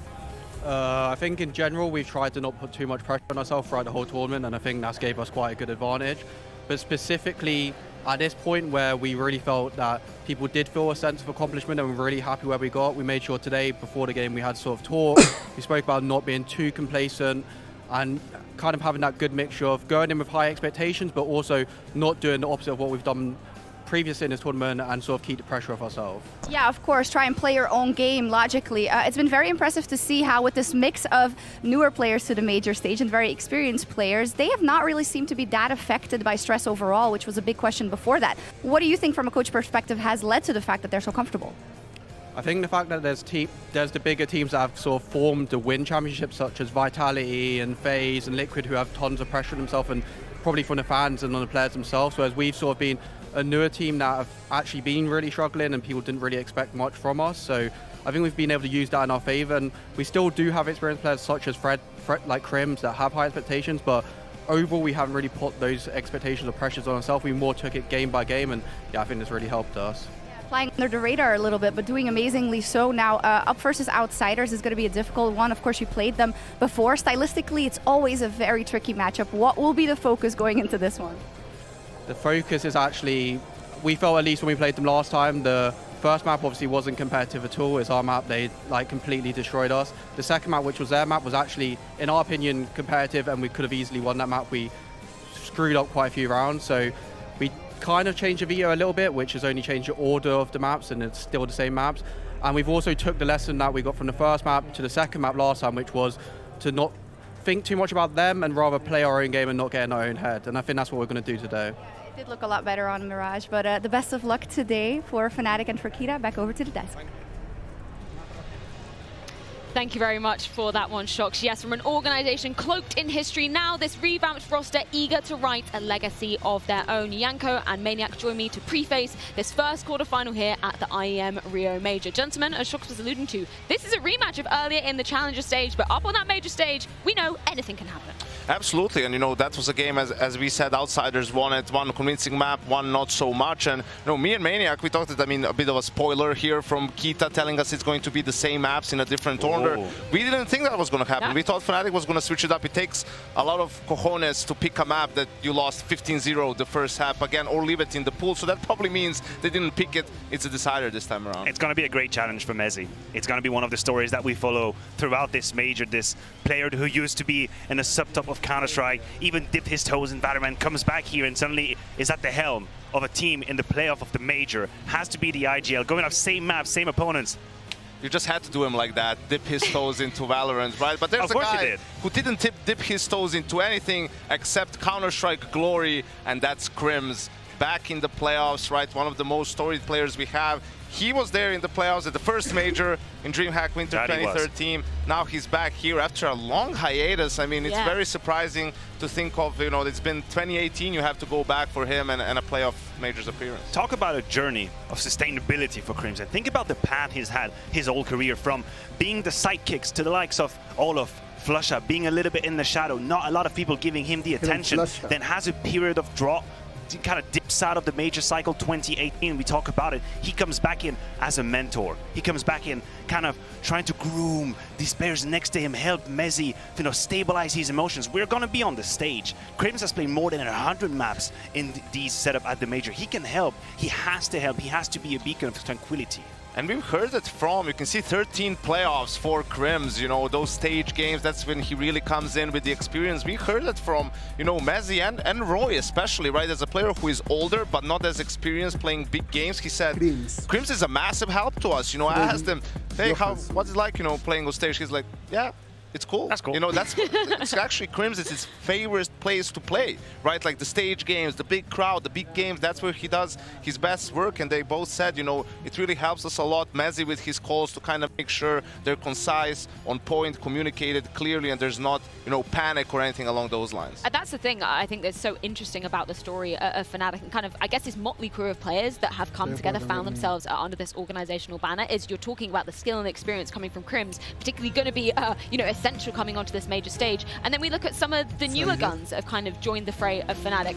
How is your kind of read on, I guess, the current status of Fnatic in that aspect? I think what is interesting is that what is supposed to be the firepower duo hasn't really arrived to the major yet, right? It looked like Fnatic had done the heist of the day, grabbing Nikodas and Roy from the Copenhagen Flames adventure, two players who've gone now back-to-back playoffs. That's going to be their second playoffs in a row. Riding high, stocks are rising. They haven't exactly delivered what they were supposed to. It has been some unsuspected heroes who have emerged for the story of Fnatic. A guy like Fasher, 26, late bloomer, talked in an interview like suddenly he's 35 and there's a chance for everybody, and he's one of the highest rated players. We didn't suspect he would be putting that kind of performance, so it seems like they have more assets that we had suspected. You know, it's been a bumpy few years for Fnatic, first with that Swedish roster towards the tail end of it, then with the initial international roster, things didn't really pan out. But after a couple of trial and error situations, I think they really hit the nail on the head with this one. We could hear from the players in that multi-interview that they're also saying, you know, the org focused on making sure the players get along outside of the game and that they're building that bond, because one of my points was, you guys haven't been together for that long, but there's a lot of trust you can tell in game, and they've been saying, yeah, we haven't been together for long, but we feel like we've been a team for a long time. So you love to hear that. It tells you there's good atmosphere in the team, like the lineup is cohesive, and you know, it's just about putting in the work and getting better and better. And then when we flip onto the other side of the server, of course, it's going to be the Outsiders taking on Fnatic in this rematch here at the quarterfinals. And when we talk about skill and experience, we have to put James' name under the spotlight, because let's not forget, he's been in a major grand final back in Berlin. He absolutely has. You are correct, Freya, but what the offenses I want to put on is how he's been picking up his level and the quality of Counter-Strike he has displayed. We have a few numbers right up here on screen. The last two majors he attended not exactly delivered what he was supposed to. I think he let himself down, he let his fans down, and he's always been a central piece of the Vanguard at the time, then VP, now Outsiders puzzle, and now he's delivering. Look at far right side, we're talking about 1.30. He's the 5th highest rated player in the major stage of here in Hero, and that in itself is a story for Outsiders. And Outsiders still hasn't lost a best of 3 in this tournament. They were 3-1 in both stages, just losing a best of 1 to Heroic and to Mouse, I think, in the 2 phases, right? But James, I think, probably one of the most underrated players we have now in the scene, simply because, mostly because of the language barrier, I believe. We just don't get to hear a lot from him. But every player that's playing with him or played with him, you ask them about James, the smartest guy in the world, the biggest brain in the world, amazing captain, knows everything about CS, right? So I think he's absolutely the main reason why we're seeing Outsiders play so well and be in the playoffs here. And I think he's also in a journey of getting the recognition he should have, the recognition he should have, right? When he made the final in Berlin, people said, fluke, fluke, we don't care about the run you just had, that means nothing. And then what they do after that, they made a meme out of his playstyle. They said they were boring to watch play, he was just saving, he was selfish. He's been trying to get that recognition time and time again. He hasn't given up. He hasn't given up his playstyle, his DNA. He plays the Counter-Strike he wants, and it's paying off today. Well, I want to hear from the coach, Dastan, to see exactly how he's been helping James reach this exponential level. I'm here at the Rio Major, and I'm with Dastan, coach for Outsiders, ahead of this exciting match versus Fnatic. Dastan, I just have one question for you, and it's about James, who always performs great, but this has really been something else. He's gone above expectations even. Why do you think he's had such a good tournament so far? I think he had a good balance now with leadership and focusing on himself. Here we go. Also, now on this tournament, I take other 4 guys. James has his own day routine, day schedule. He focuses more on himself. I take other 4 guys, and we diversifying everything about the preparation to the game, everything, and that's helping a lot. And also, young players become more experienced, and it's helping to don't take much attention from him to not much to learn to teach. Yes, that's all. Awesome, thank you so much, and of course, great work on your part. Good luck today. Yeah, I think also, no, it's the lights went out. So Maniac, you mentioned you're trying to trigger me. You said people say they're playing boring CS sometimes, they're being underestimated. Did I trigger you? This is for the Challenger stage game against Fnatic, so very close game. 15-11. Fnatic is going to go on a little bit of a run here. This is just a simple B-pop. They're going to get the kill on Fame, a B-split with one lurker, right? 3v5 situation, 3v4 situation here, save. They don't even think for a second. It's like, this is not really winnable for us. Let's just save the gun. Norbert has the AK. What does the Norbert do with the AK in the next round? Goes into Fame, one of their best players, you know, very mechanically skilled young player. What does Fame do in the following round? He gets a triple kill, and Outsiders win the round. That's like the best example of how just that one gun even like can make a difference, make an impact. It happened later in this game as well, later on, but that's why they do it. And it works for them. Lose the round, lose the 16-14. Optimizing for the smallest detail, and sometimes you trade a little bit of fun, a little bit of entertainment. Maybe you want to try this clutch, you want to go for the 3v3, but hell no. You know that you save, keep your guns, the next round is going to be better. And what does he do as well? The opponent never has an easy round against you. Can you imagine what it is to be Messi, to know you're never going to face blocks, you're never going to face USPs, they're never going to give you that. You have to fight all the way to 16, and that's what they do. We were lied to. We were lied to. What was the third map last time around? That could have been Inferno, but they switched positions. They just switched the order. They picked Inferno like we thought they would do. Yes, exactly. We thought that having Overpass as a pick once again would be very, very dicey, you know, considering Outsiders mashed potatoes out of them the first time around. Now it's going to be Inferno. I will have to say, if the results are a bit so and so, Jame, I think, knows how to play Inferno. Long-time VP at the time, so it's not going to be easy at all for Fnatic. Definitely not, and I think make some sort of an adjustment. They can't pick Overpass, but also can't leave it till third, right? Like, it's a match they've been playing well in general, and I think they're aware that that was an off game and had the team talk, you know, after what they were not doing well. We heard it from Roy, not taking enough space and so on. So I think this is to be expected, right, for both teams. I think, could predict the veto, so it just comes down to really who executes better on the day. Well, we're going to see exactly how it does play out, but not before a quick break. First, of course, the map vetoes are locked and loaded. A little bit skew from the last time these two teams faced off, but this is the Intel Extreme Masters Rio Major, and both these squads are going to be lighting up the server on our stage. We'll see you back in just a few.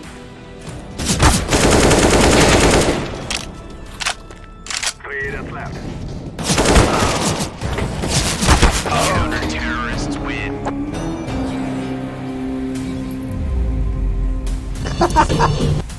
Mod, nomás son puro bot. No problem.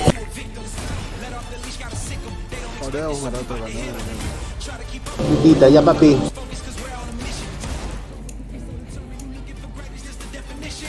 At far right side, you're talking about 1.30. He's the 5th highest rated player in the major stage of here in Hero, and that in itself is a story for Outsiders. And Outsiders still hasn't lost the best of 3 in this tournament. They were 3-1 in both stages, just losing a best of 1 to Heroic and to Mouse, I think, in the 2 phases, right? But Jame, I think, probably one of the most underrated players we have now in the scene, simply because, mostly because of the language barrier, I believe. We just don't get to hear a lot from him, but every player that's playing with him or played with him, you ask them about Jame, the smartest guy in the world, the biggest brain in the world, amazing captain, knows everything about CS, right? So I think he's absolutely the main reason why we're seeing Outsiders play so well and be in the playoffs. And I think he's also in a journey of getting the recognition he should have, right? When he made the final in Berlin, people said, fluke. Yes. Fluke. We don't care about the run you just had. That means nothing. And then what they do after that, they made a meme out of his playstyle. They said they were boring to watch play. He was just saving. He was selfish. He's been trying to get that recognition time and time again. He hasn't given up. He hasn't given up his playstyle, his DNA. He plays the Counter-Strike he wants, and it's paying off today. Well, I want to hear from the coach of the stance to see exactly how he's been helping Jame reach this exponential level. I'm here at the Rio Major, and I'm with Dastan, coach for Outsiders, ahead of this exciting match versus Fnatic. Dastan, I just have one question for you, and it's about Jame, who always performs great, but this has really been something else. He's gone above expectations even. Why do you think he's had such a good tournament so far? I think he had a good balance now with leadership and focusing on himself. Also, now on this tournament, I take other 4 guys. Jame has his own day routine, day schedule. He focuses more on himself. I take other 4 guys, and we diversifying everything about preparation to the game, everything, and that's helping a lot. And also, young players become more experienced, and it helping to don't take much attention from him to not much to learn to teach. Yes, that's all. Awesome, thank you so much, and of course, great work on your part. Good luck today. Yeah, I think also, no, it's the lights went out. So Maniac, you mentioned you're trying to trigger me. You said people say they're playing boring CS sometimes, that they're being underestimated. I'll show you why they play the way they play and why they win games. This is from the Challenger stage game against Fnatic, so a very close game. You can see the score is 13-11. Fnatic is going to go on a little bit of a run here. This is just a simple B pop. They're going to get the kill on Fame, a B split with one lurker, right? 3v5 situation, 3v4 situation here, save. They don't even think for a second. It's like, this is not really winnable for us. Let's just save the gun. Norbert has the AK. What does the Norbert do with the AK in the next round? Shows it to Fame. One of their best players, you know, very mechanically skilled young player. What does Fame do in the following round? He gets a triple kill and Outsiders win the round. That's like the best example of how just that one gun even like can make a difference, make an impact. Happen later in this game as well, later on, but that's why they do it, and it works for them. Other team goes for it, lose the round, lose the 16-14 instead of winning 16-14. It's about optimizing. It's about the smallest detail. And sometimes you trade a little bit of fun, a little bit of entertainment. Maybe you want to try this clutch, you want to go for the 3v3, but hell no. You know that you save, you keep your guns, the next round is going to be better. And what does he do as well? The opponent never has an easy round against you. Can you imagine what it is to be the IGL, to be Messi, to know you're never going to face Glocks, you're never going to face USPs, they're never going to give you that. You have to fight all the way to 16, and that's what they do. We can see the vetoes coming up here on screen. Gentlemen, it's kind of what you were expecting. We were lied to. We were lied to. What was the third map last time around? That could have been Inferno, but they switched positions. They just switched the order. They picked Inferno like we thought they would do. Yes, exactly. We thought that having all the passes to pick once again would be very, very dicey, you know, considering Outsiders mashed potatoes out of them the first time around. Now it's going to be Inferno. I will have to say, if the results are like so and so, Jame, I think, knows how to play Inferno. It's been a house for him for a long, long time, VP at the time, so it's not going to be easy at all for Fnatic. Definitely not, and I think this is like what you expect. They have to make some sort of an adjustment. They can't pick overpass, but they also can't not leave it as a third, right? Like, it's the map that they've been playing well in general, and I think they're aware that that was an off game and had the team talk, you know, after, once they were not doing well because for Roy not taking enough space. So I think this is to be expected, right, for both teams. I think would predict the veto, so it just comes down to really who executes better on the day. Well, we're going to see exactly how it does play out, but not before a quick break first, of course. And map vetoes are locked and loaded. A little bit skew from the last time these two teams faced off, but this is the Intel Extreme Masters Rio Major, and both these squads are going to be lighting up the server on our stage. We'll see you back in just a few.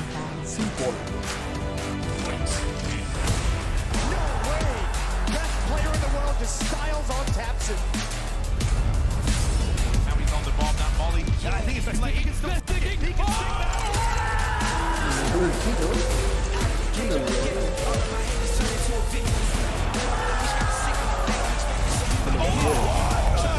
He's in the side with the knife, and it's a disaster, an embarrassment.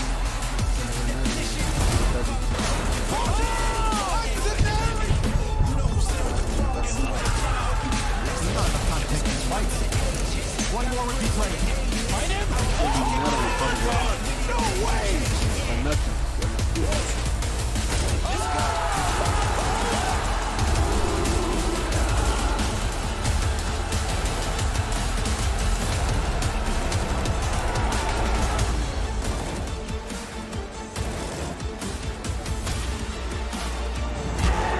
Do nosso top 8 decidido, a jornada até o Rio, a jornada até a Junés, agora está completa.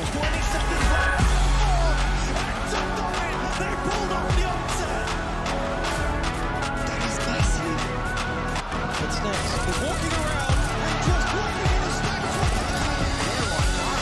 Standing device at full speed. Jumping and shooting against one more kill. Looking for each other. We break all the rules with a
dias pra mostrar pra eles quem tá contente faz muito barulho!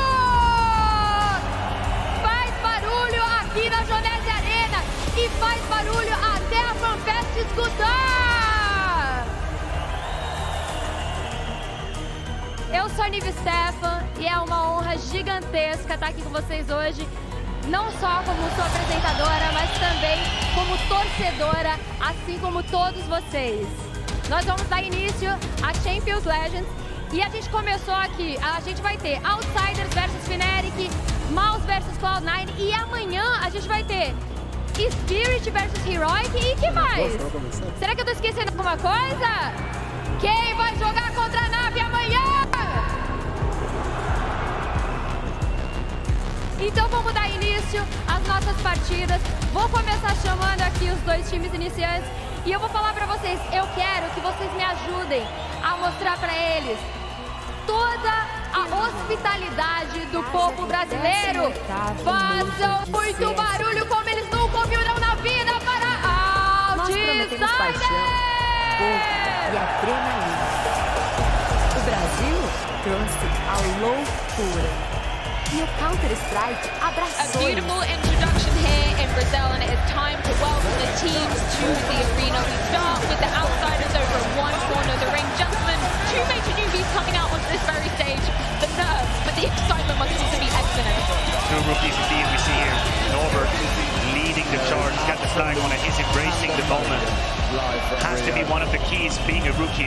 We always talk about the pressure of the stage, but how about embracing it? How about leaving the moment, letting it soak in? Absolutely. This is why, this is all you've been playing for. This is all the hours of practice, everything, all the hard work leads to this, to just be able to enjoy the moment. Yeah, and what a moment it is walking out into this arena. The fact that, you know, James, Kickout, we were saying, they've experienced this major stage, but it's time to welcome our second team to the stage.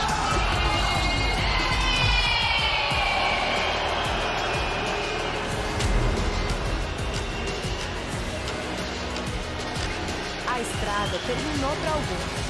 For Fnatic, this is such an exponential moment. The first time the organization has made it to a major since 2018, and with Prims in total as well. What a monumental occasion. And they defied every odds. They defied any story, any narratives. No one saw them here in the playoffs yet. They're here, like Pasher, unexpected yet here, deserving of stepping on that stage. Sure, they have Crims, they have the experience, but for the rest, it's all brand new.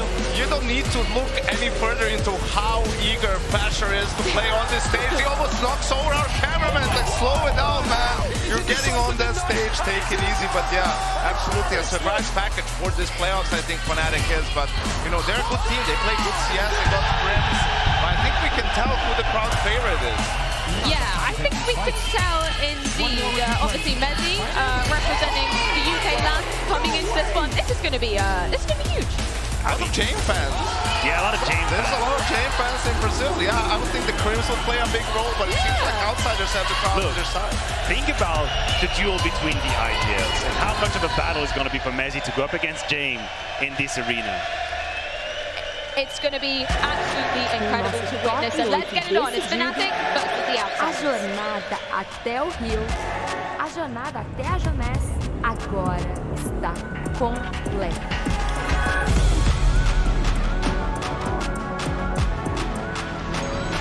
We just achieved one of the big goals of the match, really. Everyone's super happy and focused. The whole combination of roles and really said all the extremely smart and sharp players, and Sheer is having an amazing tournament, makes them a dangerous team. Shiro ulted. It's a 3v3 with lesser weapons. Shiro doesn't stop again and again.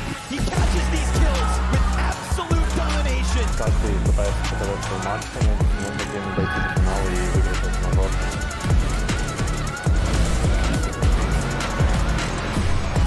Так команда очень хорошо себя показывает на турнире, где мы ожидаем, что они сделают, как отдельно, так каждый игрок. Have to respect our opponent. We're aware of how strong they are. We're not going to give them any chance.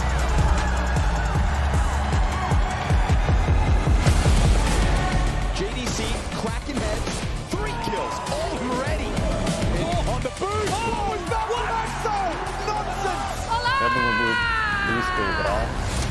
Sejam bem-vindos ao sonho. Isso, o sonho que todos nós sonhamos juntos e que por fim se tornou realidade. Both teams fighting tooth and nail to get here for the Outsiders, only together as a squad, a full five for 5 months. Fnatic even less so, just 3 months together. What an exponential achievement to just make Eles já entenderam. You're absolutely correct. Of course, we saw Kana. And I'm also eager to see them, but that's going to be later down the road. I've been waiting for them sitting on that stage, but we have a game on our hands here and go Outsiders. Yeah, and, you know, it has to be said for me, Outsiders a big favorite for this one, especially considering the map pool, right? I mean, we saw what happened the last time around. Inferno, that used to be Virtus Pro's bread and butter for a long time. Inferno Vertigo, right? So I think they're very experienced on that map, at least James and that core of that team, right? So I think it's going to be tough for Fnatic, right? Like even on Mirage last time around, it was close. They feel like they can win, but I actually feel it's going to be a more comfortable win for Outsiders this time around. I think there's a weak point in Outsiders, something that the numbers cannot lie about. Kicker has been missing this entire tournament. Kill per round, which is a metric we usually use. Some guy like Simple would have 0.9, about, you know, 9 kills every 10 rounds, that's fine. Kicker has been racking 0.39. It is the lowest number I've yet to see in any top tier competition. Kicker has missed the mark, he's been completely AWOL, but he has the pedigree, he has the experience, and that's that his coach believes he's going to bounce back immediately on the stage. And Outsiders are a team that rely on, you know, everyone pulling their own weight, right? There's not really, it's not a sort of a Zaiwu situation before he's being set up by everyone to succeed or something along those lines, right? It's like we play the optimal game. Yes. Some round you're going to be the lurker, the other round you're going to be the entry fragger from the same position depending on what's going on in the round. And that's why you usually see them being pretty close to each other on the scoreboard. But yes, this tournament Kicker has been lagging. Luckily for him, James has been, you know, adding to it and also Fame. He's been ahead of Blitz so far this tournament, so I'm very excited. He seems like that guy when you talk to him, very confident but not arrogant. Like, I think he's going to be a star. Has to be one of the keys, being mechanically we always talk about he represents the new generation who only shoots in the head. I'm sure he's going to bring in the same fire. We're going to see exactly if that fire is going to be igniting on the server today. The first stage game in front of our absolutely packed crowd. It is going to be a masterful finish. The server coming in with an alternative hit for Fnatic. Let's see. Chad and Alex, take it away. Yeah, and what a moment it is walking out into this arena. The fact that, you know, James, Kicker, we were saying they've experienced this major stage, but it's time to welcome our second team. Fnatic and the opening game of the playoffs for IEM Rio.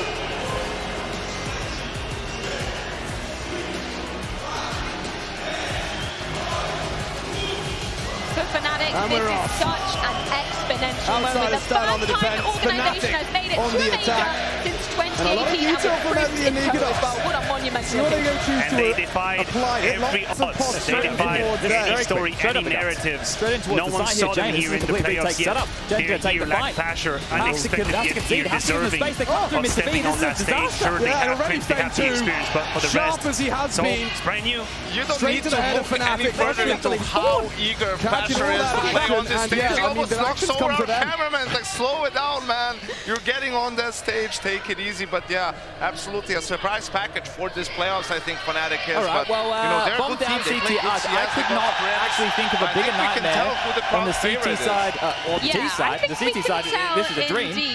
For the bomb to be down, that deep, that entrenched, as the kills are going to keep coming. Sure, Messi may get one. It's just Nikodos. He has all the space. He's actually deciphered the fact that they completely were bamboozled on the pistol round. Outsiders have the problem. If he can get anything done here, a couple of kills, the duel between the a little bit of damage. How much of a battle is going to be for Messi to go up against James in this arena? Okay, Nikodos. It's going to be absolutely incredible to witness. So let's get it on. It's Fnatic. Walking on in and perfectly played by Outsiders. You're not getting out of there. You will not. That's a third for Fame. Straight out of the gates, one of the newest names on Outsiders and not phased at all by the state of affairs. I'm going to be honest here, right? That entire round is down to the fact that Fnatic made, and they didn't know this, the worst possible call into Outsiders CT setup. Like, catch this on your screen.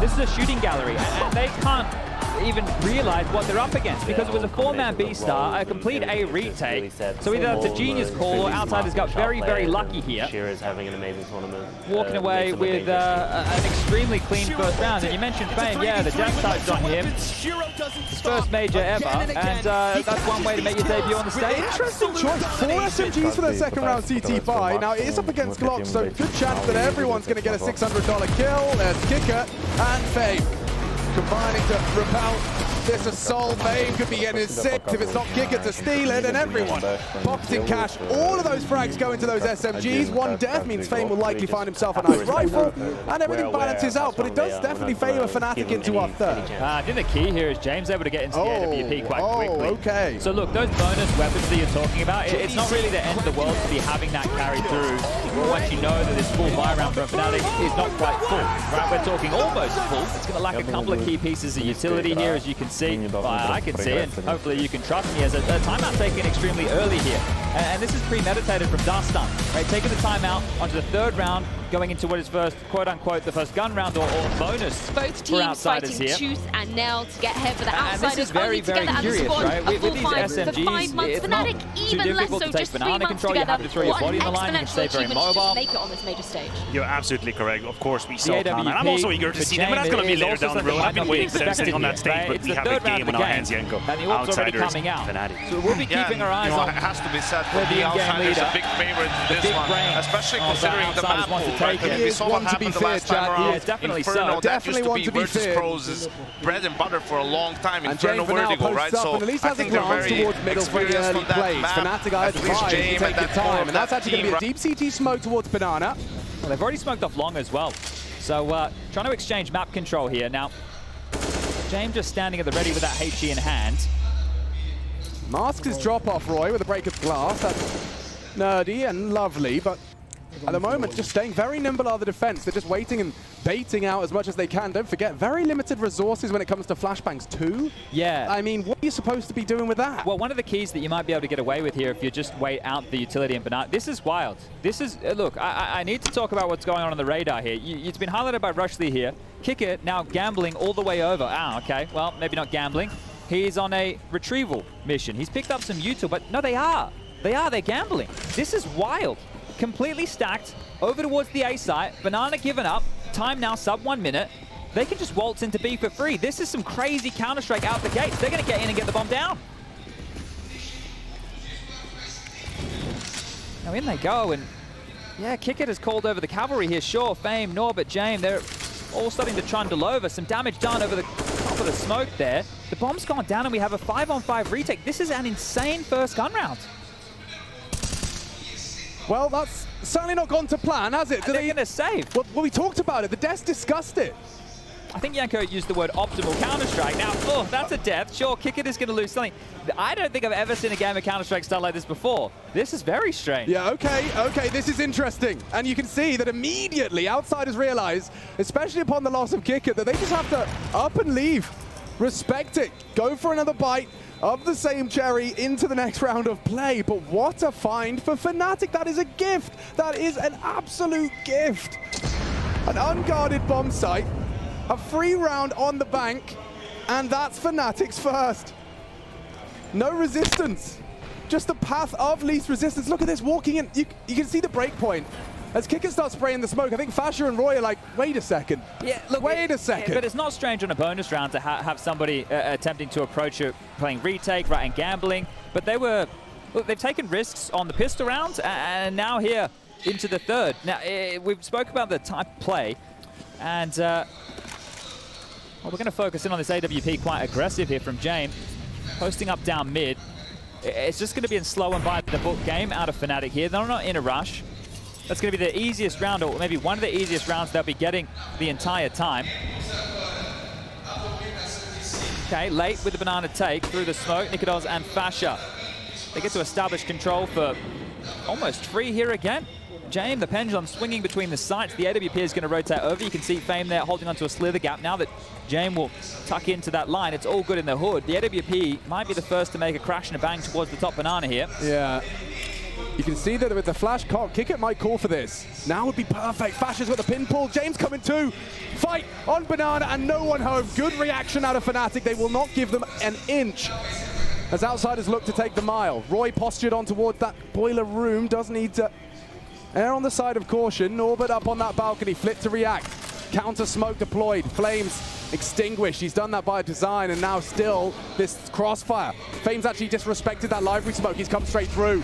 And another frag to the good. Flip with a triple on the defense. Only one man, and he's Mezzy, half health. Good luck, he will get swung on. Woo, nice headshot. Still on the sight lies Fame. James would have to miss a shot, and he's not in the mood. Immediately back in control, the Outsiders. So far, just either remarkable rotations here from Outsiders or premonition that I haven't seen any time before. They're reading this game very, very well at this stage. Now a timeout is going to be called, and this is going to be the Fnatic side. Keita gets a chance to get on the mic, but this is it. Flit, you get a good example here early, the impact of this individual who's kind of had to fill the shoes of Yakinda since he left, right? More in terms of the role within the team, being one of the most impactful riflers. And just a textbook example as well of that preemptive smoke. You play that on Pit, Flit was safe to play around it himself. They threw a molly, did nothing, and he leaves with a triple kill and a round for the squad. Now, I think one of the things that you'd be wanting to discuss here in this timeout, if Yakinda, is, look, these first few rounds of the game have been strange. Let's forget about those. They've made some stacks that have caught us off guard, and we've walked straight into them. But it's still very, very early on. About to get into round number 5. Fnatic can muster a buy, sure.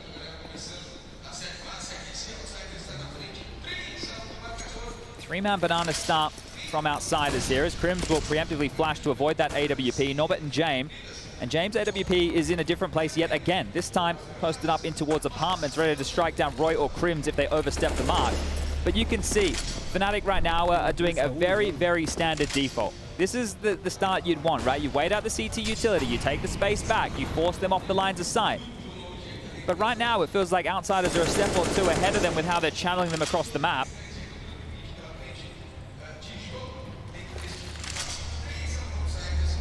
Three and Banana, Roy and Crims, they need to be very careful here. James' AWP is posted up on Roy's position. If he oversteps the mark, James should have a chance, and the flick's not going to land. Okay. Commitment coming in, though. The fact that you've got 3 to receive, and Nikados comes a crawling, comes a knocking. Reaction utility immediately deployed. You can see a smoke exchange. And receding. So still 45 on the clock. Mezzy pulling the strings for Fnatic. It's been a long time since Fnatic found themselves in a major playoff. Would love to leave a firm imprint on their quarterfinal. And it seems like the smoke and mirrors are working well. It's up to Kickit, up to Fame. Big frag out of Roy. Still Kickit though. Surprise is one. Looking for another, and Flit as well. No one's looking. A double back from Mezzy. Back-to-back doubles for either squad. Leaves us in a 2-on-2, but Crims got a freebie. He should have a freebie. So loud, stampeding is Norbert. Will he clear? Oh! Gets the headshot. Strafing out the door, and Mezzy about to test his metal. 2 into the site. Can he get 2 to get out? This will be a huge round early for the in-game leader. Flying that Union Jack. Norbert rather low. First one beheaded. Needs James. A battle of wits with their in-game leader. And just like that, Fnatic gifted a second off of Mezzy's shoulders. Oh, look, this is some odd Counter-Strike that we're witnessing here. The fact that Norbert gets away with that kill, that should have been a Crims freebie every day of the week. And then James, he goes looking in the absolute wrong direction here. Where was he running? What was he looking for? I don't know what that was. I don't know what's going on here early. This was the Norbert shot. He even checked it. So on the jump back over, does connect. And this is weird. Look at James. Okay, so he's trying to pick up the rifle and hope that Mezzy's not going to peek. Fair enough. Fair enough. Well, works against him right there. That's fast. Good flash. And they're really broken. They're really hoping that James Orb can make this round magic, or worst case, he can save it. Worse, he loses it. $0 in the bank. A rather heavy investment of what limited resources they had. And even the Mac 10, Nikados implying he's well aware and will look to use that as a space maker. 2 up on the half wall. Interesting. Do you execute off that? It's going to be double nades towards the coffin position here. So this is a pretty standard way to at least do some damage or inflict some. And Crims, in the meantime, while those specky fireworks show's been going off, we'll find Norbert. Now this is the question. Does Jame want to move his pawns around the king here to protect and make sure that AWP, as you mentioned, is carried through? And the flip side of this is maybe they've made the right call on the stack. So far, looking so good as Flip is silently transitioning through spawn. You've seen the boost mantled up by Kickit now. Roy just had a little glance out of Boiler, but they are dumping Util into B. Could be the wrong call. They'll use Nikodos to find info and frags. Only the one, and James can AWP's connected as well. That should be all the info they need. Roy needs to burrow in. If he can get that smoke down towards library side. It's not a concern. This isn't a concern right here. Maybe they look for some damage, but there's no way they go for the round now that the bomb will be planted over towards A. They're starting to slip down Banana. They're picking up what they can. They might look for another kill or two, knowing with the new bomb radius that Fnatic will have to exit. Actually, with their plant, they can live in pit. They don't actually have to run away from the site here. So I take that one back. Yanko's definitely taking notes. He's definitely taking notes. Not only do they leave with that AWP. No, they don't. Spoke too soon. No, they don't. Crims has caught Jame on walkabout. What's he done that for? They could lose this in Act 10. Okay, well, this typical Outsiders round is about to be completely disrupted. They are saving an AK. Yeah, this is the thing. Crims was already ahead of that save. So the fact that they run in, they addressed the stack was over towards the other side of the map. They knew from the kills that came on in. And retaining that, or picking that AWP out for Nikodos would be fantastic. So Crims has done an awful lot right here, finding himself on 5 kills in total. But as the desk highlighted, 13 major playoffs for the King of Kings. And that experience is going to be worth... it's going to be worth his weight in gold. I don't know how else to frame it here on a stage like this with a new team. I was putting myself in Crims' shoes, and think about this. Think about how many times he has not only had deep runs into those big crowds in a major, but also the times he hasn't. It's been a while. There's been quite the void where he hasn't got a taste of something he became so familiar with. To be back there, I'm sure it's going to ignite the fire in his belly. He is top of the table with Mezzi for Fnatic as we start. He's the oldest player we have here in the playoff stage, so he's been doing it for an awful long time. You go back to 2013. I had the pleasure, or depends on how you want to frame it, of getting owned by Crimson Co. So I just know how much this man can deliver. But this saved AK from Flip is the biggest boon here for Outsiders. And the impact, all it needs to be is one kill, and the dominoes might start to fall in their favor. Fame over towards the Coffin's position has this flash at the ready. So Flick can operate in multiple different variations here. He can spot and then call for the flash. He can sit tucked, call for the flash. Well, there's the flash. We know nobody's home. So outmaneuvering them again here are Fnatic. This is a good T side already. I mean, this is something we want to keep our eyes on. This is a heavy Fnatic advantage, and it needs to look like one in order to grow our confidence for how this T side will look over the course of the series. Well, a big discussion was about where a Fnatic meant to go in the map pool, right? The desk spoke about the challenger match, the 2-0 in the favor of Outsiders, the 16-1 on Overpass, that being Fnatic's map pick. A closer game on Mirage Shot, a much, much closer game. But when you consider that and you're Fnatic and you know you get blown out of the water, it's not something you want to return to. And when you take a look at the stat lines here, at least for Fnatic in their last 3 outings on Inferno, it's been not too shabby, right? They've been able to pick up some victories. And Outsiders, this is a team that always seems to have a bit more of mixed results, right? Sometimes it looks good, sometimes it looks a bit flat, sometimes it's middle of the pack. So this is, I don't know if you want to frame it as a punish, probably just one of the only places that Fnatic can turn. And with the time off, since they've qualified, preparing for this matchup, getting ready for it, that's where you can look to isolate in your prep work some of the holes that you see in Outsiders' game.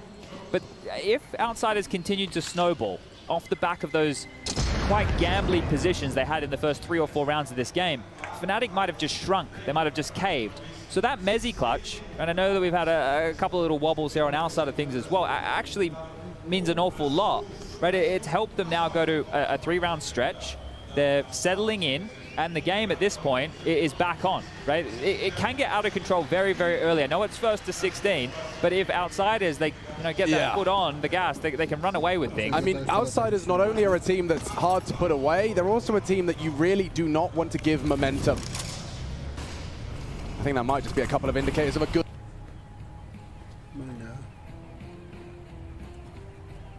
Going on here early.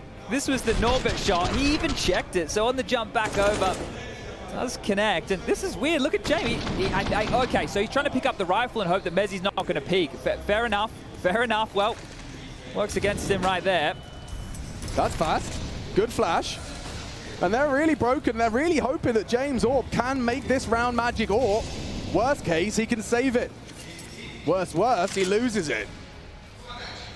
$0 in the bank, a rather heavy investment of what limited resources they had. And even the MAC-10, Nikodos implying he's well aware and will look to use that as a space maker. 2 up on the half wall. Interesting. Do you execute off that? It's going to be double nades towards the coffin position here. So this is a pretty standard way to at least do some damage or inflict some. And Crims, in the meantime, while the specky fireworks show's been going off, we'll find Norbert. Now this is the question. Does Jame want to move his pawns around the king here to protect and make sure that AWP, as you mentioned, is carried through?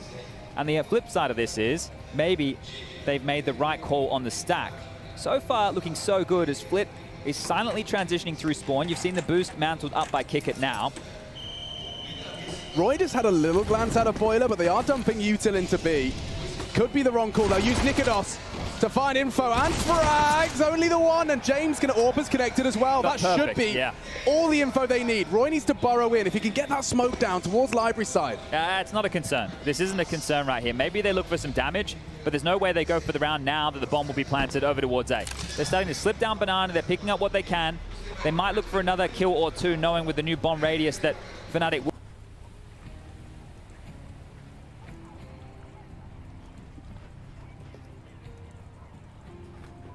He's definitely taking notes. Not only do they leave with that ore. Oh, no, they don't. Spoke too soon. No, they don't. Crims has caught Jame on walkabout. What's he done that for?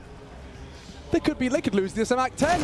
Okay, well, this typical Outsiders round is completely disrupted. They are saving an AK. Yeah, this is the thing. Crims safe. So the fact that they run in, they addressed the stack was over towards the other side of the map. They knew from the kills that came on in.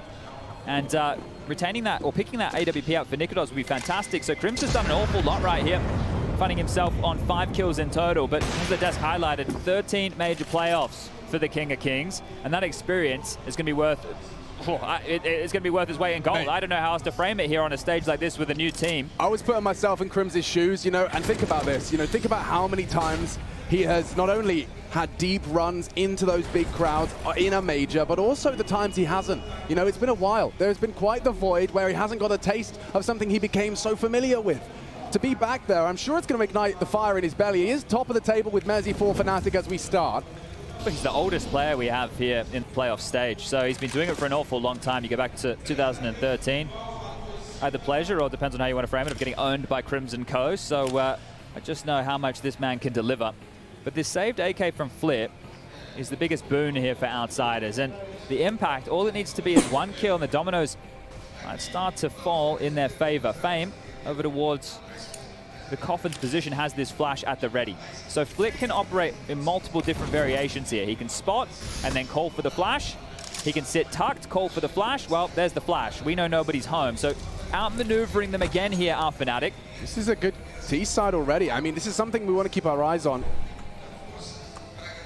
This is a heavy Fnatic advantage, and it needs to look like one in order to grow our confidence for how this T side will look over the course of the series. Well, a big discussion was about where a Fnatic meant to go in the map pool, right? The desk spoke about the challenger match, the 2-0 in the favor of Outsiders, the 16-1 on Overpass, that being Fnatic's map pick. A closer game on Mirage Shot, a much, much closer game. But when you consider that and you're Fnatic and you know you get blown out of the water, it's not something you want to return to. And when you take a look at the stat lines here, at least for Fnatic in their last 3 outings on Inferno, it's been not too shabby, right? They've been able to pick up some victories. And Outsiders, this is a team that always seems to have well, a bit more of mixed results, right? Sometimes it looks good, sometimes it looks a bit flat, sometimes it's middle of the pack. So this is, I don't know if you want to frame it as a punish, probably just one of the only places that Fnatic can turn. And with the time off, since they've qualified, preparing for this matchup, getting ready for it, that's where you can look to isolate in your prep work some of the holes that you see in Outsiders' game. But if Outsiders continue to snowball off the back of those quite gambly positions they had in the first 3 or 4 rounds of this game, Fnatic might have just shrunk. They might have just caved. So that Mezzi clutch, and I know that we've had a couple of little wobbles here on our side of things as well, actually means an awful lot, right? It's helped them now go to a 3-round stretch They're settling in, and the game at this point is back on, right? It can get out of control very, very early. I know it's first to 16, but if Outsiders, they get that foot on the gas, they can run away with things. I mean, Outsiders not only are a team that's hard to put away, they're also a team that you really do not want to give momentum. I think that might just be a couple of indicators of a good Counter-Strike team, actually, but that certainly is Fnatic's adversary today. But you see this now in the pacing from Fnatic here, understanding they're up against the full guns. So they're not so sprightly. They're not just charging up Banana in the early stages. They've just let Outsiders cycle through a lot of their Banana control utility, and they don't have any information off the back of it. Fame and Kicker are still very, very deep within the site. You can see them lining up more utility in case the onslaught comes. We just had on your screens highlighted momentarily Flit and Jame over towards Arch side, so at least they have top mid control for now, but that can change with a simple smoke. Yeah, and Roy, he's been very stubborn in occupying this boiler room on his apps lurk and as well as on his A commits. He'll stay there. Fame, this does seem to be his typical opening stance as well, with the pin pulled on that flash to react to Kickert's call. There's that long smoke, so Flit is going to call this. Jame is floating around. He's still over towards Moto. So if there's more utility to come through, which Fnatic have, they can pounce. It's all going to be on Norbert towards Pit. No silencer on that weapon from Flit. Will be careful with his tracers. Has not chosen to engage and actually fallen out to set Jame responsible for long. Arch smoke. Jame anti-flash and a good frag onto Mezzi. The head of the snake removed. Fnatic writhing in agony, or not, as the T-side AWP connects. Nikodos gives him space. Jame refuses to surrender. Needs another hard-fought Fasher with a double. Time. And still into the site. 15 seconds they need to force this fight. Nikodos time. And Crims will frag. It's Fame for the final. Lovely from Outsiders, just playing that trading game. Jame does an awful lot on the AWP. Fasher giving it everything he had back into the site. But yeah, it comes down to just a single person alive. So much respect is being shown from both teams here. That's one thing that I'm noting within the early stages as far as Fnatic's default goes, and then Outsiders in terms of the space that they're fighting for. You can see this 30 seconds as the second wave of utility that's coming over for that commit comes through. And at that point, Outsiders are all rotating over. They understand it has to be that A finish. So both teams can buy again, but one looks a lot better than the other. The fact it was just Fame surviving there is very costly for Outsiders. The AWP, a couple of M4s, a FAMAS, and an MP9, and this time they're fighting for more control. Kick it forward with the MP9. We'll take the fight. Nikodos through the corner of the smoke will get him. The second now from the Dane, and he's pushing straight into Jame. So hungry for that one, Nikodos. Feeling it himself, and Roy the same. He actually flatlines Flit.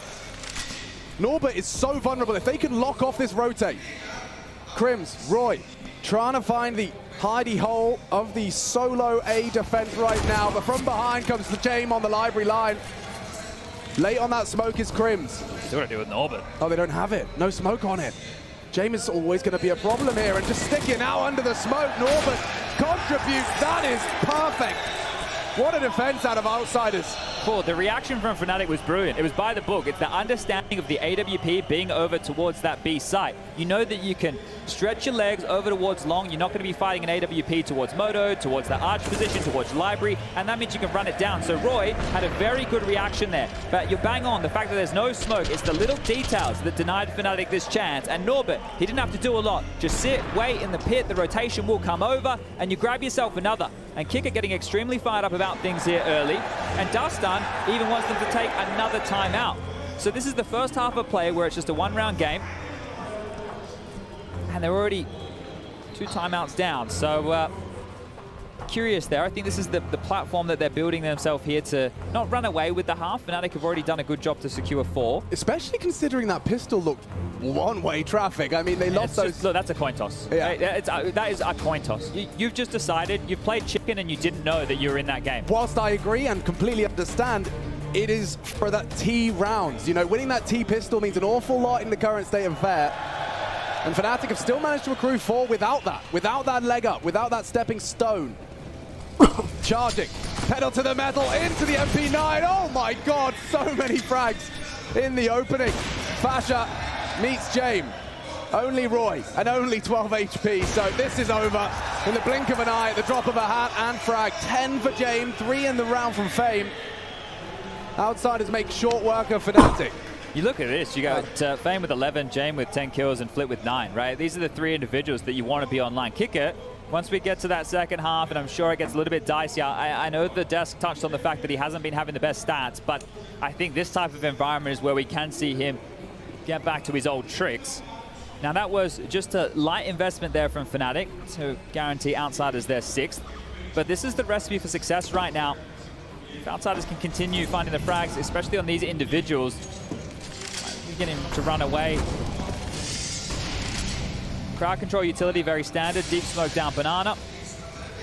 Incendiary, as you see there, just burning towards the balcony, and that really slows down the default towards Halls and Boiler, and because of that, Fnatic are forced into this Banana control. 3 of them congregated right now, waiting on the fate of this smoke. One of their own design, and more utility limp forward just to stall them out and drop this clock. Now look at this, they've got 3 smokes, a molly and a flash to execute in towards B against Kickit and Fame. And that's quite deep with a gap. This is scary. Yeah, and Kickit's gonna try and punish on that gap. But Sneaker sweet, exchanges fire. Certainly favors the silence. Not off the flash though. Roy into the site. Jame limited. Fame got a little slither, and Roy Smoko Vision with the 1 HP to spare has got the frag necessary. And it should lead to a save. Yeah, this is Outsiders we're talking about. Why would you run into a 3 versus 5 and lose all of those resources for naught? Instead, just looking to contain. The fact that they've still got Crims parked up top mid as well, I don't know how that will translate. Don't forget, Crims has already denied one of James' orb saves. That's all right. They're happy just to hold on to this if they can. But the framing of this game in terms of the details of what everybody's used to, you have to emphasize different details when Outsiders are in the server, right? You're talking about this hunt and that kill from Crims a little bit earlier, as you just highlighted. It's very important into removing that booby trap from potential rounds. So they will be allowed to hold on to 3, but that's by virtue of the fact Fnatic need to start building a bit of a bank here for the tail end of this first half. So they'll keep all 5 alive. They'll be happy with that one there, and you can just see how much utility is used in Banana, and neither team really braving it. Neither team really wants to fight for that info. It's more just showing a bit of leg, right? It's posturing. There's no hard commit to look for the frags, but this was very tidy from Roy. Yeah, that second frag is just all the marbles. That's the site, that's the round, and 5 already under their belt. Fnatic have shown a strong face in our opening. Full guns across the board. Who will make that move first? 3 up second mid. This is a different face from Fnatic again. This is going to be explosive onto A here. Norman and Flynn, you better batten down the hatches, boys. Good timing on the flames. That will be heard. A little lick to the toes. Norbert tucked and alone. And forced back. Top mid is theirs. Fnatic very quick to this. Look at that. In. Kicker's pushing all the way. Fully wrapping. They're coming through mid as well. Kicker's going to get a free kill here. Oh dear. Nikodos unprepared. Someone has to take that fight. 3 of them will. But the AWP is there as well. Fnatic in a cage now. Mid to B is the best call here, but Jame can still get back towards the site. Mezzi and Crims trying to play ahead of this. He's so aware. There's so much time, though. They need to take a bit of a break right here. Have a breather, Fnatic. Allow the game to come to you for a moment, because if Mezzi rounds this corner into the AWP, yeah, James scoped up in time. There's no way past this. So 3A or the Time Lord on B. They're hunting them all across the map here, Outsiders. Flit and Fame are about to pick mid. Fash is not looking. Back turn dead. So proactive here from Outsiders. Initially, they were reactive. Now that they don't know where the info is, just staying on their feet, on their toes, constantly moving and condemned to CT spawn. This is the misery of Fnatic. A cruel role reversal. And just walking into Jame. He's so wise to your tricks. The wily Coyote profits. It's 7 for Outsiders off the back of a banana push. You don't get to see that profit in that way all too often. Well, here's how that information worked. They had the AWP boosted over towards the half wall in Banana, and traditionally we've seen Fnatic fighting forward and fighting through. There was nobody home. As you mentioned, the lick of the flames top mid, so you already know somebody's close. The util coming, it was guaranteed that they were going to be popping up towards that top mid position, and they were. So really well done from Outsiders there on the rotations, and the fact that they punished with that push. They're reading the game extremely well at this juncture, and I know it's only a 2-round game, but in the rounds where Outsiders have been able to pick them up, you can't, well, ride it out here, right? You have to be delighted by these type of moves in this type of an environment. All right, well, Timeout taken from Fnatic this time. I think both teams have exhausted 2 in the first half, so 4 in total. Had 2 minutes worth of timeouts and chit-chats. Off to the races. It's 3 players towards second mid again here. So Nikodos has been part of the banana control in a lot of these different occasions. This is telling they still want to try and pressure A. It didn't work last round, but let's see if we can find the gap this time. It's the same setup. They boosted the AWP again in banana. It's not going to be Groundhog Day, though, surely. Looks like it. Same play, same strat, not the same reaction out of the CTs. Library smoke, a late one. Fame eliminates Mezzi until his team, and flip rounds the corner. Bloodshed, it's all blue on brown. One back from Fasher, but the damage is done. Only Crims and the Dutchman trying to overcome the odds. Up and over on the hay bales. Norbert far too restrained to give you anything. Flame can flash from here. And he does the dance on the bales. Smoke, and a plant. That's not bad out of Fasher. They'd love a frag back, and in those 2v4. And Crims has already met his fate. Fasher with 4 to find on this graveyard position. Bomb ticking, sure, but Outsiders will not let this go. He did way more than that. James having fun with them, playing with his food. He's up to 13 already, as the Outsiders look to close out this CT half convincingly. It doesn't feel like an 8-5 half at all. Not at all, right? You think about the first round that Fnatic picked up, they walked into an empty B side, and classic Outsiders, they saved, right? You understand why. We've spoken about it to death here, but maybe that's part of why, looking at how this is unfolded, it feels like Outsiders are dominating. Now, the scoreboard obviously tells a different story. And if Fnatic here in the final 2 can break through and get an 8-7, it's very, very competitive. But there's just a feeling of how Outsiders, the space they're giving them and the way that they rotate back through, it's just like that. Delightful to watch. Not for Fasher fans. No, well, that's JM Airlines. Very cruel. Takes that mid peak. He hasn't done that at all. And of course, Fasher exposed just as he leaves the staircase, going through his traditional procedures. Every time Fnatic feel like they want to step forward as well, there's a key piece of utility just to stall it out for a moment's notice. Nikodos has made it over here, and he has this flash. Now, it did look like they wanted to go for a Halls pop. That might have to change here because Apartments has been smoked off. And if they want to go a little bit quicker, they might need to use it mid. Got a slight sinking feeling. This is James long to hold. Coming up.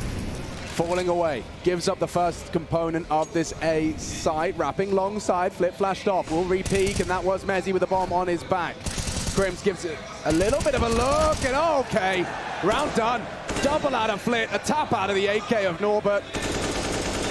And Fnatic's half buy does very little. Nothing to be celebrated. No bomb plant, no frag, and no hope for Roy. 9 already. Next to the Outsiders' name, could find 10, but Fnatic will have the opportunity with all of the utility, or at least the majority of it, couple of omissions. But look, this just could be me, right? It's the first stage match, we're just settling in. Does it feel fast from Fnatic? It didn't in the beginning. I was talking about the respect, I was talking about the defaults, but the last few, they've tried to be a lot more direct, and every time they've taken that space, Outsiders have had their number.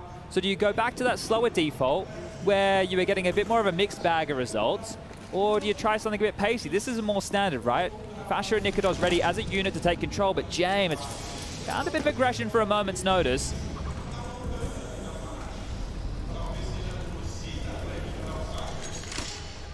Oh my God, look at that. 4 sitting in CT spawn, the Outsiders retake package.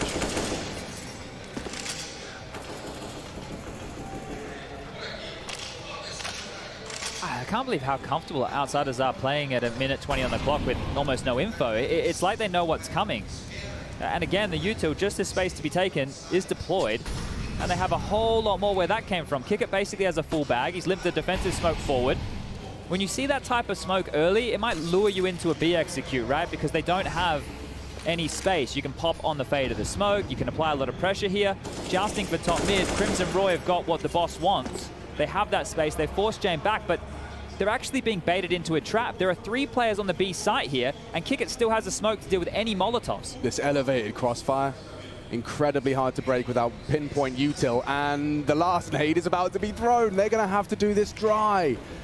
Just the AKs available to them. A divider smoke, even more difficult to break through. Crims, however, onto Kicker, needs more fame. Set up, drops off, perfect as they establish and frag. Mezzi one back, and they know Fame lingers at the back of the site. James, pot shots connect. Roy with 15 and 2 to find. He knows Norbert's pit. He has to clear back sight, looks the wrong way, being danced with, toyed with, 8 seconds, and that's 10. Outsiders do make Fnatic look a little ass. With 10 already in the bank, we swap sides. Fnatic may be happy with 5, we'll find out when we return from our break.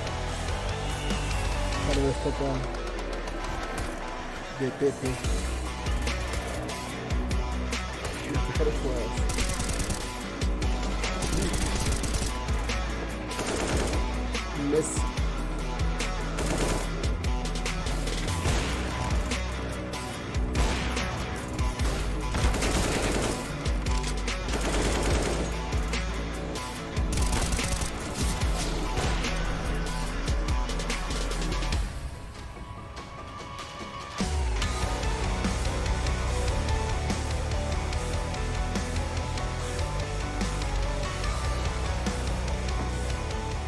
Well, we had a chance to ask some of the fans who they thought is going to win today between Fnatic and Outsiders, so let's take a look.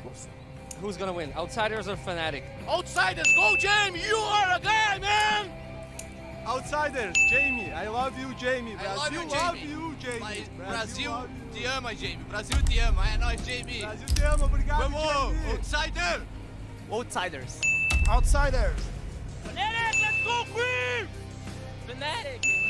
Outsiders, Jamie time. Absolutely outsiders.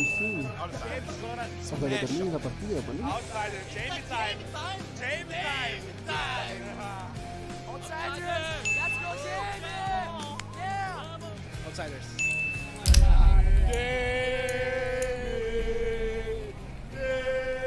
Jamie! Let's go, Jamie! Come on, man! Yes, Fnatic. Outsiders!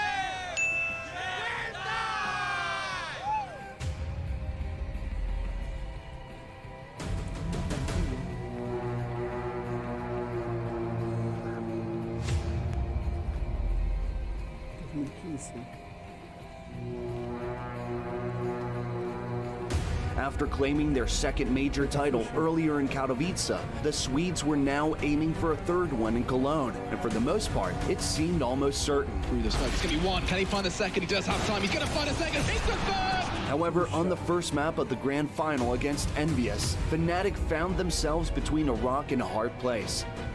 Time was running out, but in their time of need, Grim stood up to the challenge and opened his team a path to victory. You saw MBK, he's going full on. He's just ready to pounce on through, and why would they slow down? There's the flash, that's going to catch Crims out. They're going to push on through. MBK gets one, but Crims with a spray down. He got himself the triple, and Fnatic are not done yet. Can you believe it?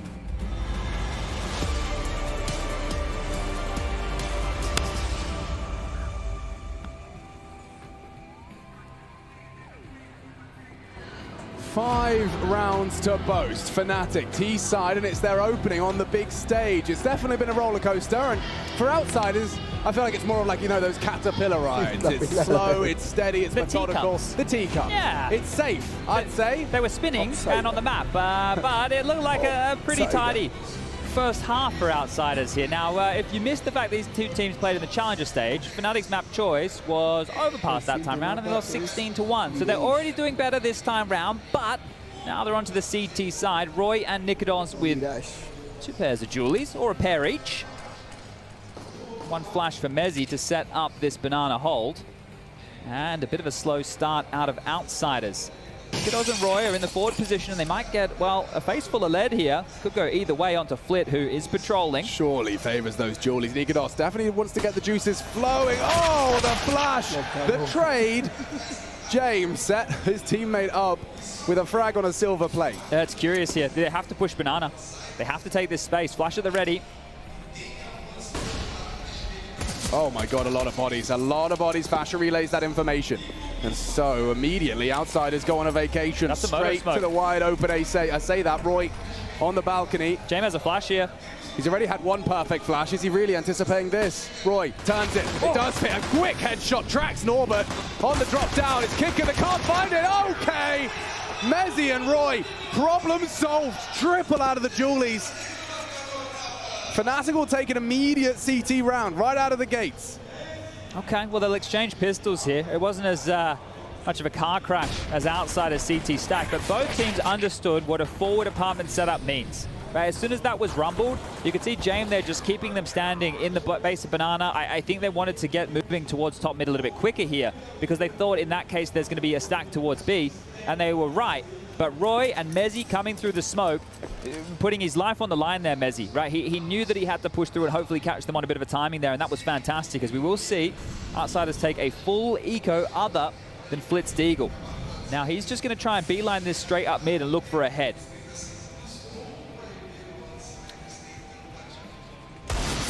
And not to be. Nikodos will farm up. This is good for the confidence. You know, you joke, you laugh, you jeer, but we all know that sometimes you just have to remind yourself the crosshair works. This is good for Nikodos to start to get into a bit of form in this second half as well. He's up to 5 kills now, which means he only had 3 within that first half of play. So it's good that he is happy to take these fights. You need to get him online, especially as the primary AWP player going up against James on the other side of the server here. And Fame's also been in good form. So these right here, if you're a Counter-Strike purist, if you're a Counter-Strike player, these are your favorite kills as far as the stat lines goes, but these are some of the least impactful. I know somebody has to get them, but up against the full eco, yeah, that's as easy as they'll come, right? That round right there, and what was it? The third round of the first half, they're probably 2 of the easier rounds Fnatic will have here, and they really pull them off without a hitch. That's what you want to see. Now, the problem for James is he won't be able to get out his AWP just yet. It is going to have to be AKs for all 5. It's actually Flit into a Galil, so prioritizing a bit of utility here. Now, we saw Fnatic have a lot of preference to try and punish that arch side. Let's see where Outsiders want to take things out the gates. Now, I mentioned Kicker having a really rough go on things throughout the tournament so far, but this would be the type of game he would step up. He's definitely been in this environment before. I just can't believe how much room they're giving to one another here. Another one of these bonus rounds, this time shoe on the other foot for Fnatic, who have stacked 4 towards A, and at the ready, Fasher with a full belt of utility to drop if he starts screaming, and might have to. That's chip damage. Residual util lying idle. He can drop that can of flame when he feels, ooh, the Wrath, that's maybe a little too late. They will respect it. Gets the smoke down, Outsiders locked down. Look at the rotation. Immediately just showing all that pressure towards top of Banana. Every one of the CT little blue dots started moving. They were hunkered down towards the A side, especially the lane side, apartment side. Now they've completely rejigged this defense. Nikodos and Roy over towards Arch. Crims, the only one dealing with apartments and short right now. Okay, 45, they can delay further. Ooh, careful on the spread. Nikodos toasty, works out for the first. Arch is smoked, pressure applied to Crims. Good find on the FAMAS, still worried about apartments, needs to tuck in. It's Flit and Kicker. Oh, and good awareness from Crims, gets himself a double and gets away, walking through, spots out Fame. Oh, Crims so aware to boast a 3rd on the same magazine. Flit though, far from out of this one. He has faked it out, that may lower the potency of the clutch. But he's got decisions to make and he's opted for short. It's a short side plant and they've only got themselves SMGs, admittedly kits. Bouncing through, on the hunt. Mezzi will have a glance long side and just in time, knife out. Good awareness, Flit tried his luck. An understandable but round the world clutch maneuver. Yeah, well, good understanding there, Fnatic, of that situation. They even separated in a 1-on-2 situation, which is not really advisable. And that's the two, well, major rookies, Fasher and Mezzi, in their first major, on their first major stage. Fnatic back on the major stage. Not many Dutchmen have taken to the major stage. No, Chris J. You have to go all the way back to an E-League, I believe, to remember when. So it's few and far between. Yeah, the pride of the Netherlands. Fasher. They've really drawn this one back into a competitive affair here, Fnatic. And as mentioned, some of the rounds in the first half that felt like they were gifted to Fnatic, they mean an awful lot here, right? If you're going to give over a couple of freebies, well, Fnatic are going to take them with both hands, and now they might get a chance at another. Kick it with an AK. Nikodos with an aggressive play, and already past that line of sight was Norbert. So understanding the situation, they will drop back. He's been able to slip and slink in towards the boiler quite quickly here.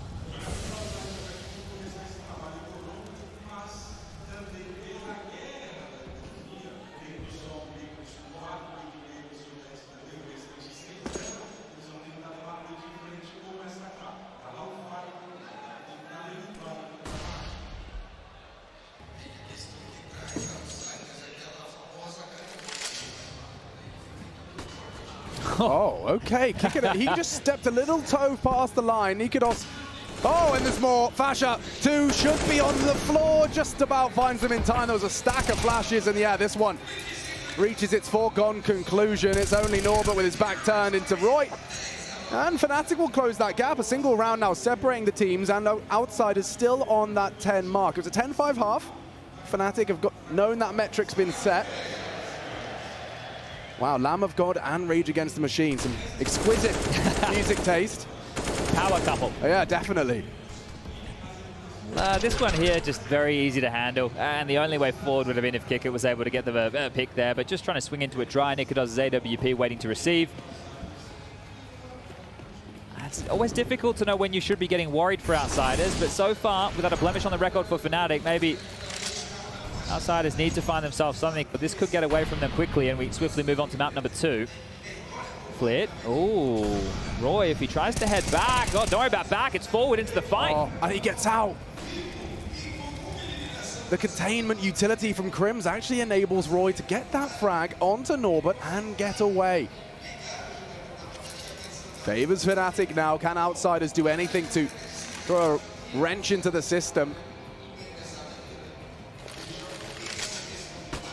Mezzi just posturing for that retake utility. It was one single flash. Yeah, you're hoping maybe an overstep. They start spamming. They take an AWP shot. You go, oh, okay, we know a little bit more information in what's in Banana.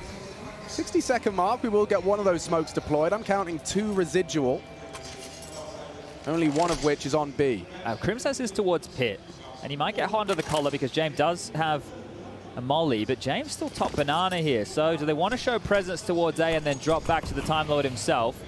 It doesn't look like it. I think James is going to try and sell the B play. Interesting. Yeah, he has utility to do so. You can see Crims playing a reaction smoke, which works so well for Flit, and actually dropping it at 30 seconds, that's banging. Would only leave them 10 if they wait out for the fade. He can play around that for apps and short. Roy close, jumping, good flash. Going to be swung on here. Roy and Crims about to be flustered, and already one back. Bomb on the floor for 15. He needs to stop that retrieve. Crims playing a good game on Pit. Ready for Flit. 9 seconds, no bomb. Still no frag out of Crims. They have got time to get it down with a second to spare. Pit to support James. A 2-on-2. Oh! A battle of wits as Fasher beheads the Time Lord. And Flit needs to do a lot from Pit not to be.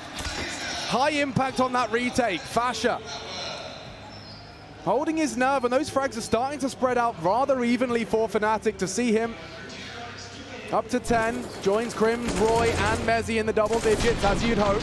Again, though, it's Mezzi and Fasher up against Flit in a 1-on-2 situation, and they handle it. They handle it quite easily here, so really well done.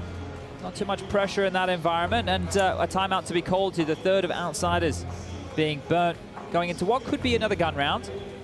They definitely all have over that 4K mark, so AK's with util available, but they haven't been able to break through just yet. So 5 on the trot. Just full focus.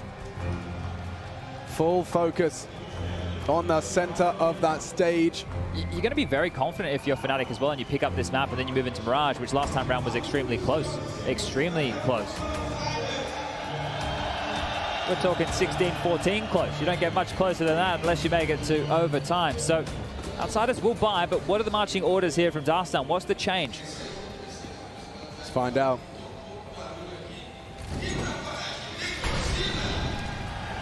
Deep incendiary out of Roy. Cage's kicker. Deep smoke as well from the Banana players. Should at least maintain early Banana control. You can see this constant battle. Oh my God, Messi, this is such a forward position. Outsiders wise, but Messi on the spray. That had to be clean. What an opportunity, what a gamble now. They're coming into the A domain, 3 through the apartments, but Crim's just been so good and that smoke says no. I don't know why you'd want to be testing Crim's time and time again, but fair enough. He's so comfortable. Yeah, they won't get the opportunity to. It still looks like this would be a heavy presence towards A. Fasha still has all the Banana control, so even though Mezzi's in the grave, the A setup from Fnatic is still extremely strong. Faith on Fasha. If they do come a knock-in, he's just going to be actively jiggling for that info. No T-side orb. He's aware of that and happy to jiggle for info.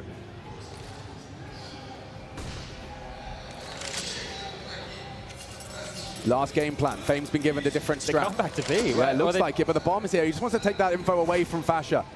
He can smoke when he feels the brunt of the force. They've actually just dropped it now. They started to rotate away. Nicholas is CT. Pulled him off. It's going to be on Crims here. Again, they test the King of Kings. Crims,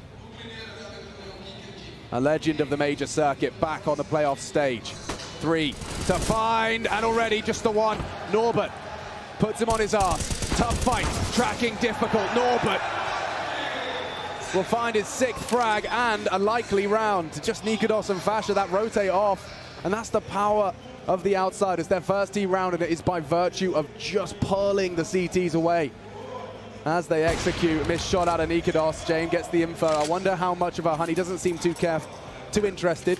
Doesn't have much cash in the bank. And he hasn't even sent the hounds out up through Banana here, so they're just going to hold on to what they have, but that at least secures the fact that it's going to be the save. So information here. Now there is a lot of residual cash for the likes of Mezzi, Fasha, Nikodos. There shouldn't be too many issues getting guns into the hands of Roy and Crims. But just as we tie things up 10-10, you start to question, do Outsiders have anything to offer us? Well, of course they do. I'll take the lead back here. First T round posted on the board, and 11-10. It's just toying with these rotations. There's been an awful lot of this from both sides. And Crims, just as he's starting to move forward, you can see he was on that balcony position. He takes the step off, and that's exactly as they round the corner. And that's a little bit unfortunate there. That app smoke as well, you saw it delay them, but it did almost lead to that rotation. It was by virtue of that smoke, that delay, that Fame ended up galloping over to B and forcing what was a over-rotation out of Fnatic. So well played by Outsiders, rather stereotypical first T round from them. And Norbert to get the credit as well with 2 kills of his own design. This is such a mind game between both of these teams, especially with when we're seeing the timeouts taken. Another one here right back from Kita. You can see him being quite active there in the conversation. So trying to prep them for how Outsiders are looking to future solve this puzzle. This is how... It's the same type of setup here, Alex. So you have 3 towards A, 2 towards B. You know how often we talk about teams with heavy Banana presence? Well, that's not the case here. Fasha out towards Sandbags might be under a bit of pressure because, well, he's caged trapped for now. He is so trapped. He's got so much utility as well. You can see he's actually very tempted to stick around despite that posturing smoke. The kicker, that's enough. Yeah, there's a couple of those so far. That's Remember Roy with one over towards Arch, Fasha with one towards the Sandbag position. And these unforced errors, this is what the environment will do to you. Right? This is where you understand the importance of a matchup like this and details that you would never miss. Well, start to manifest. Up mid, into Roy, Fame, laser sharp, and Nikodos cannot trade. Yeah, this is getting dire for Fnatic now. Someone has to step up, someone has to be that hero. Mezzi and Fasha called upon from B. Spray, straight through the smoke. Norbert, brilliant. Crims, dead. Outsiders just pulling teeth of Fnatic. One back, great, but that reveals Fasha.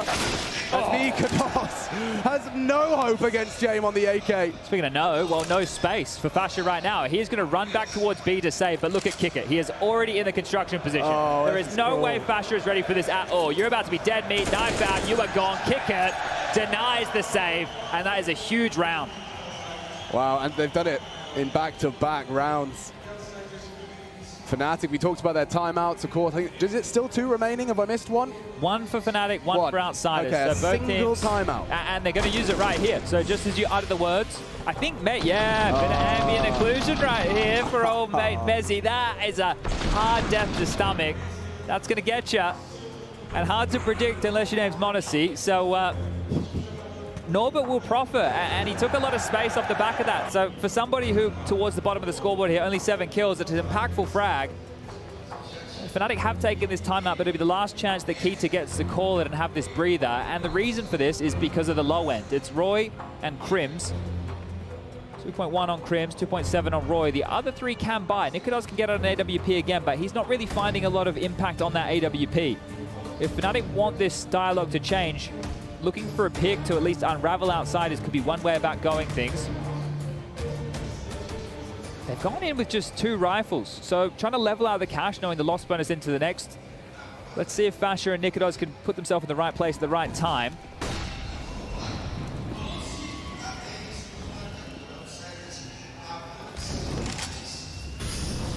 Fasher blinded and executed. That is the Outsiders' way. Again, James naming the feed through setup.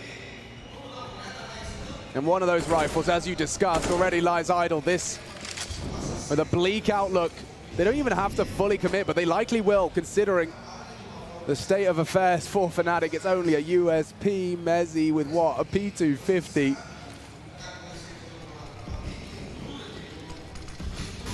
And a barrage of util just starting this process of elimination, and eliminated is Roy. 1 tap to the head out of Mezzy. Nice shooting, but all for naught as Fame farms the frags. He's up to 21. Oof. What a showing from him.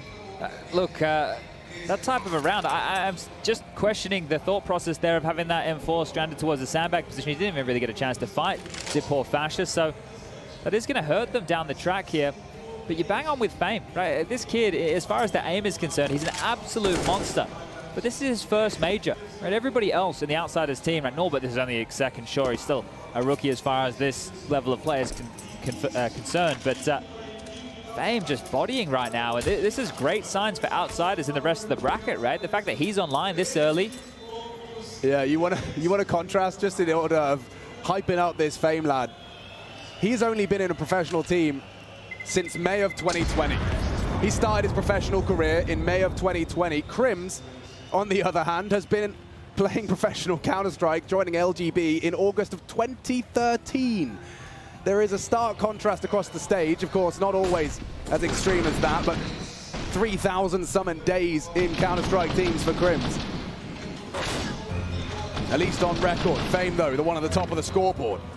And 12 goes 13 Outsiders. That's 3 consecutive and out of timeouts. Are they out of luck? In fact, getting this last chance on the microphone now. It is Outsiders. Dastan wants to cash in his final timeout and using it efficiently. I think they see this as the home stretch to try and close quite quickly here. It's been somewhat easy rounds for them to breeze through in the last 3. There's only been, well, 4 casualties over the last 3 rounds for Outsiders. So that just shows you that they've been having it easy going things once they're able to force these rotations. They've had the chance of getting a couple of openings. And that's it. Well, no more timeouts. No more coach interaction here, and both of them well aware of that. So you just have to sit back and watch.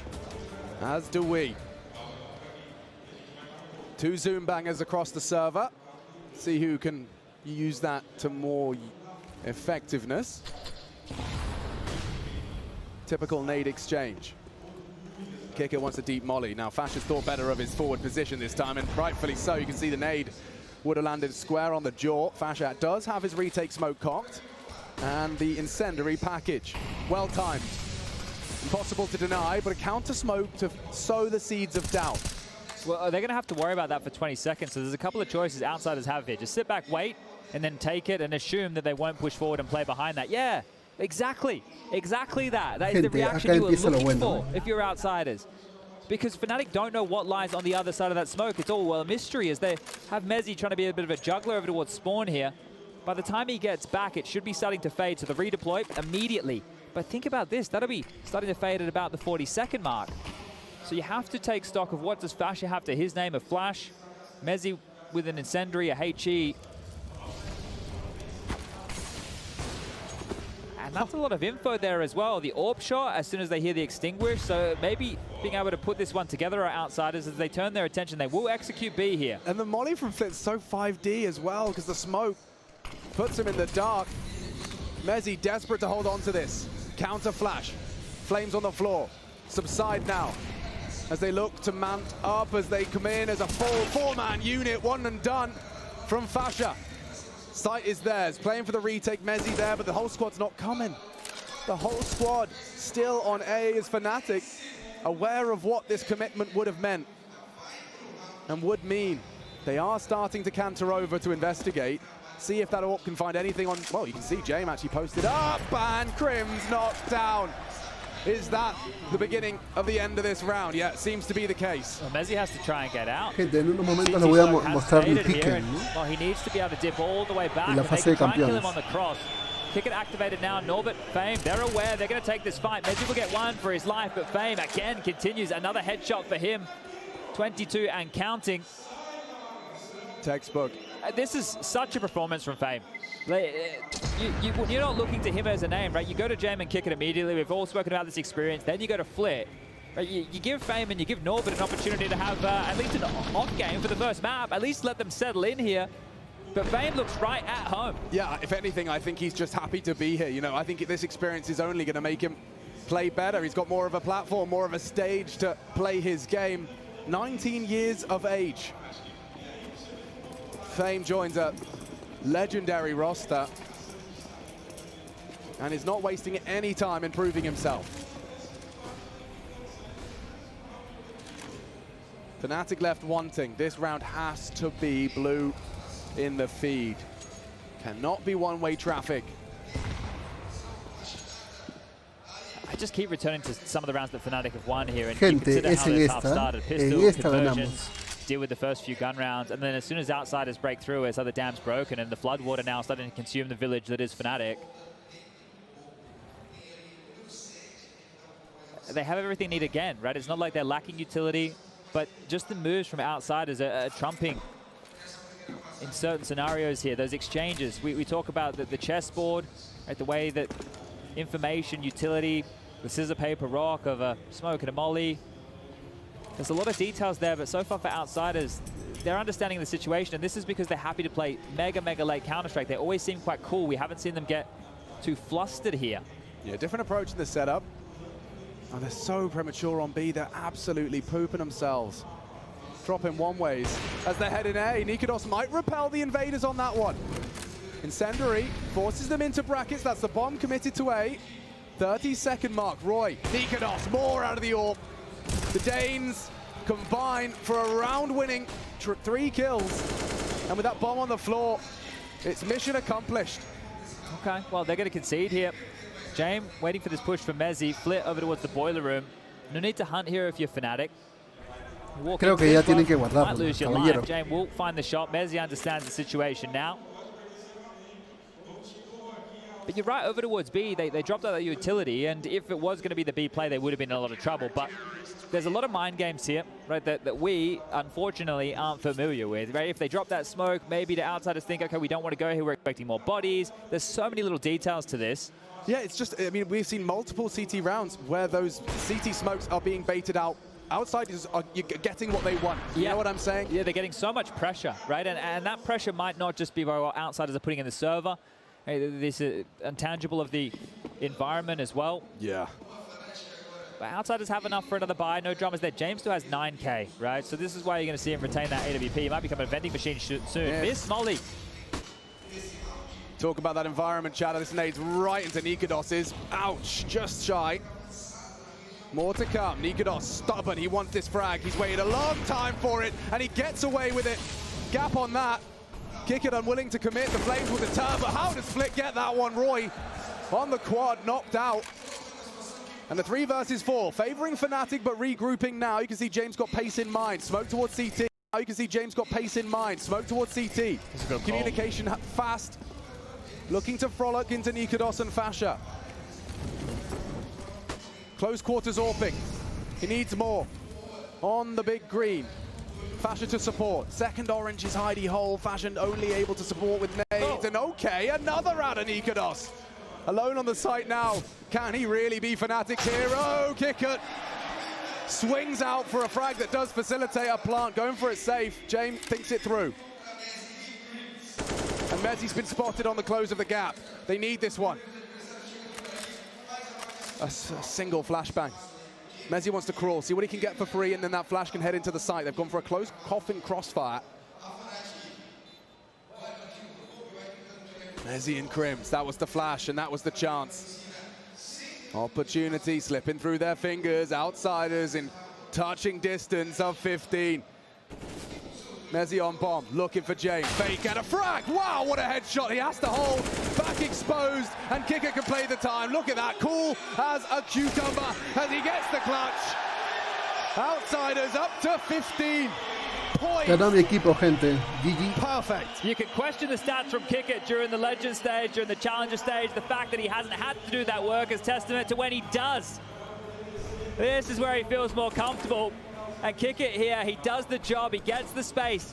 The in-game leader says, hey, I won't save, thank you very much. The bomb goes down, but then Kickert has to do all the hard work. He's been here once, he's here again. A slight smile out of Crims, and yeah, he'd certainly be smiling if they could post 4 in a row. Feels like Outsiders are just hitting their flow now. Flash to the face, Nikados, screen bright white. Bright white.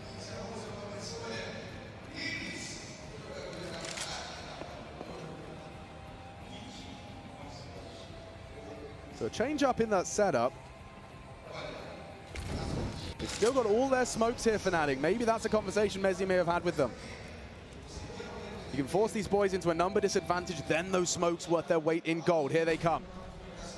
Nikados does not miss his first. Counter util in, smoke still not up, and so Outsiders invited into this B-bomb site. Fasha trying his luck through the smoke, Brown new box, and Nikados, I mean, it's a fake plant. He has just forward pushed on this. They're clearing through, and he's using this smoke to try and find an advantage. They can come up and over. Fame has no idea. Does now. Oh dear. Okay, Fnatic, they've got to give it all they got, all the marbles, or Fnatic's map pick is going in Outsiders' pocket to open up the playoffs. Falta poco, gente, falta poco para celebrar.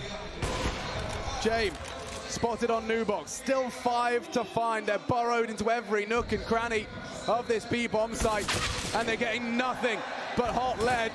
Another dead, one back, and Mezzi's trying everything he can.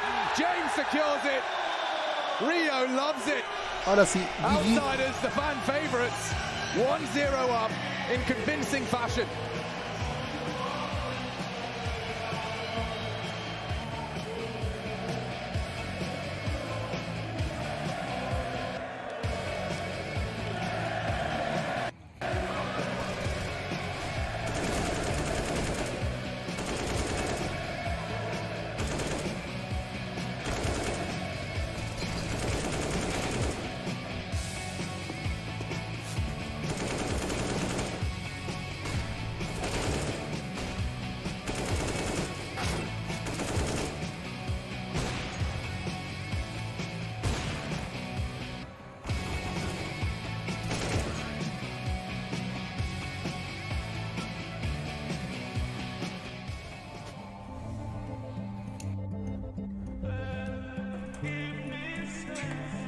Ok, gente, hasta acá nos vamos a quedar. Fue un gusto. Hasta la próxima.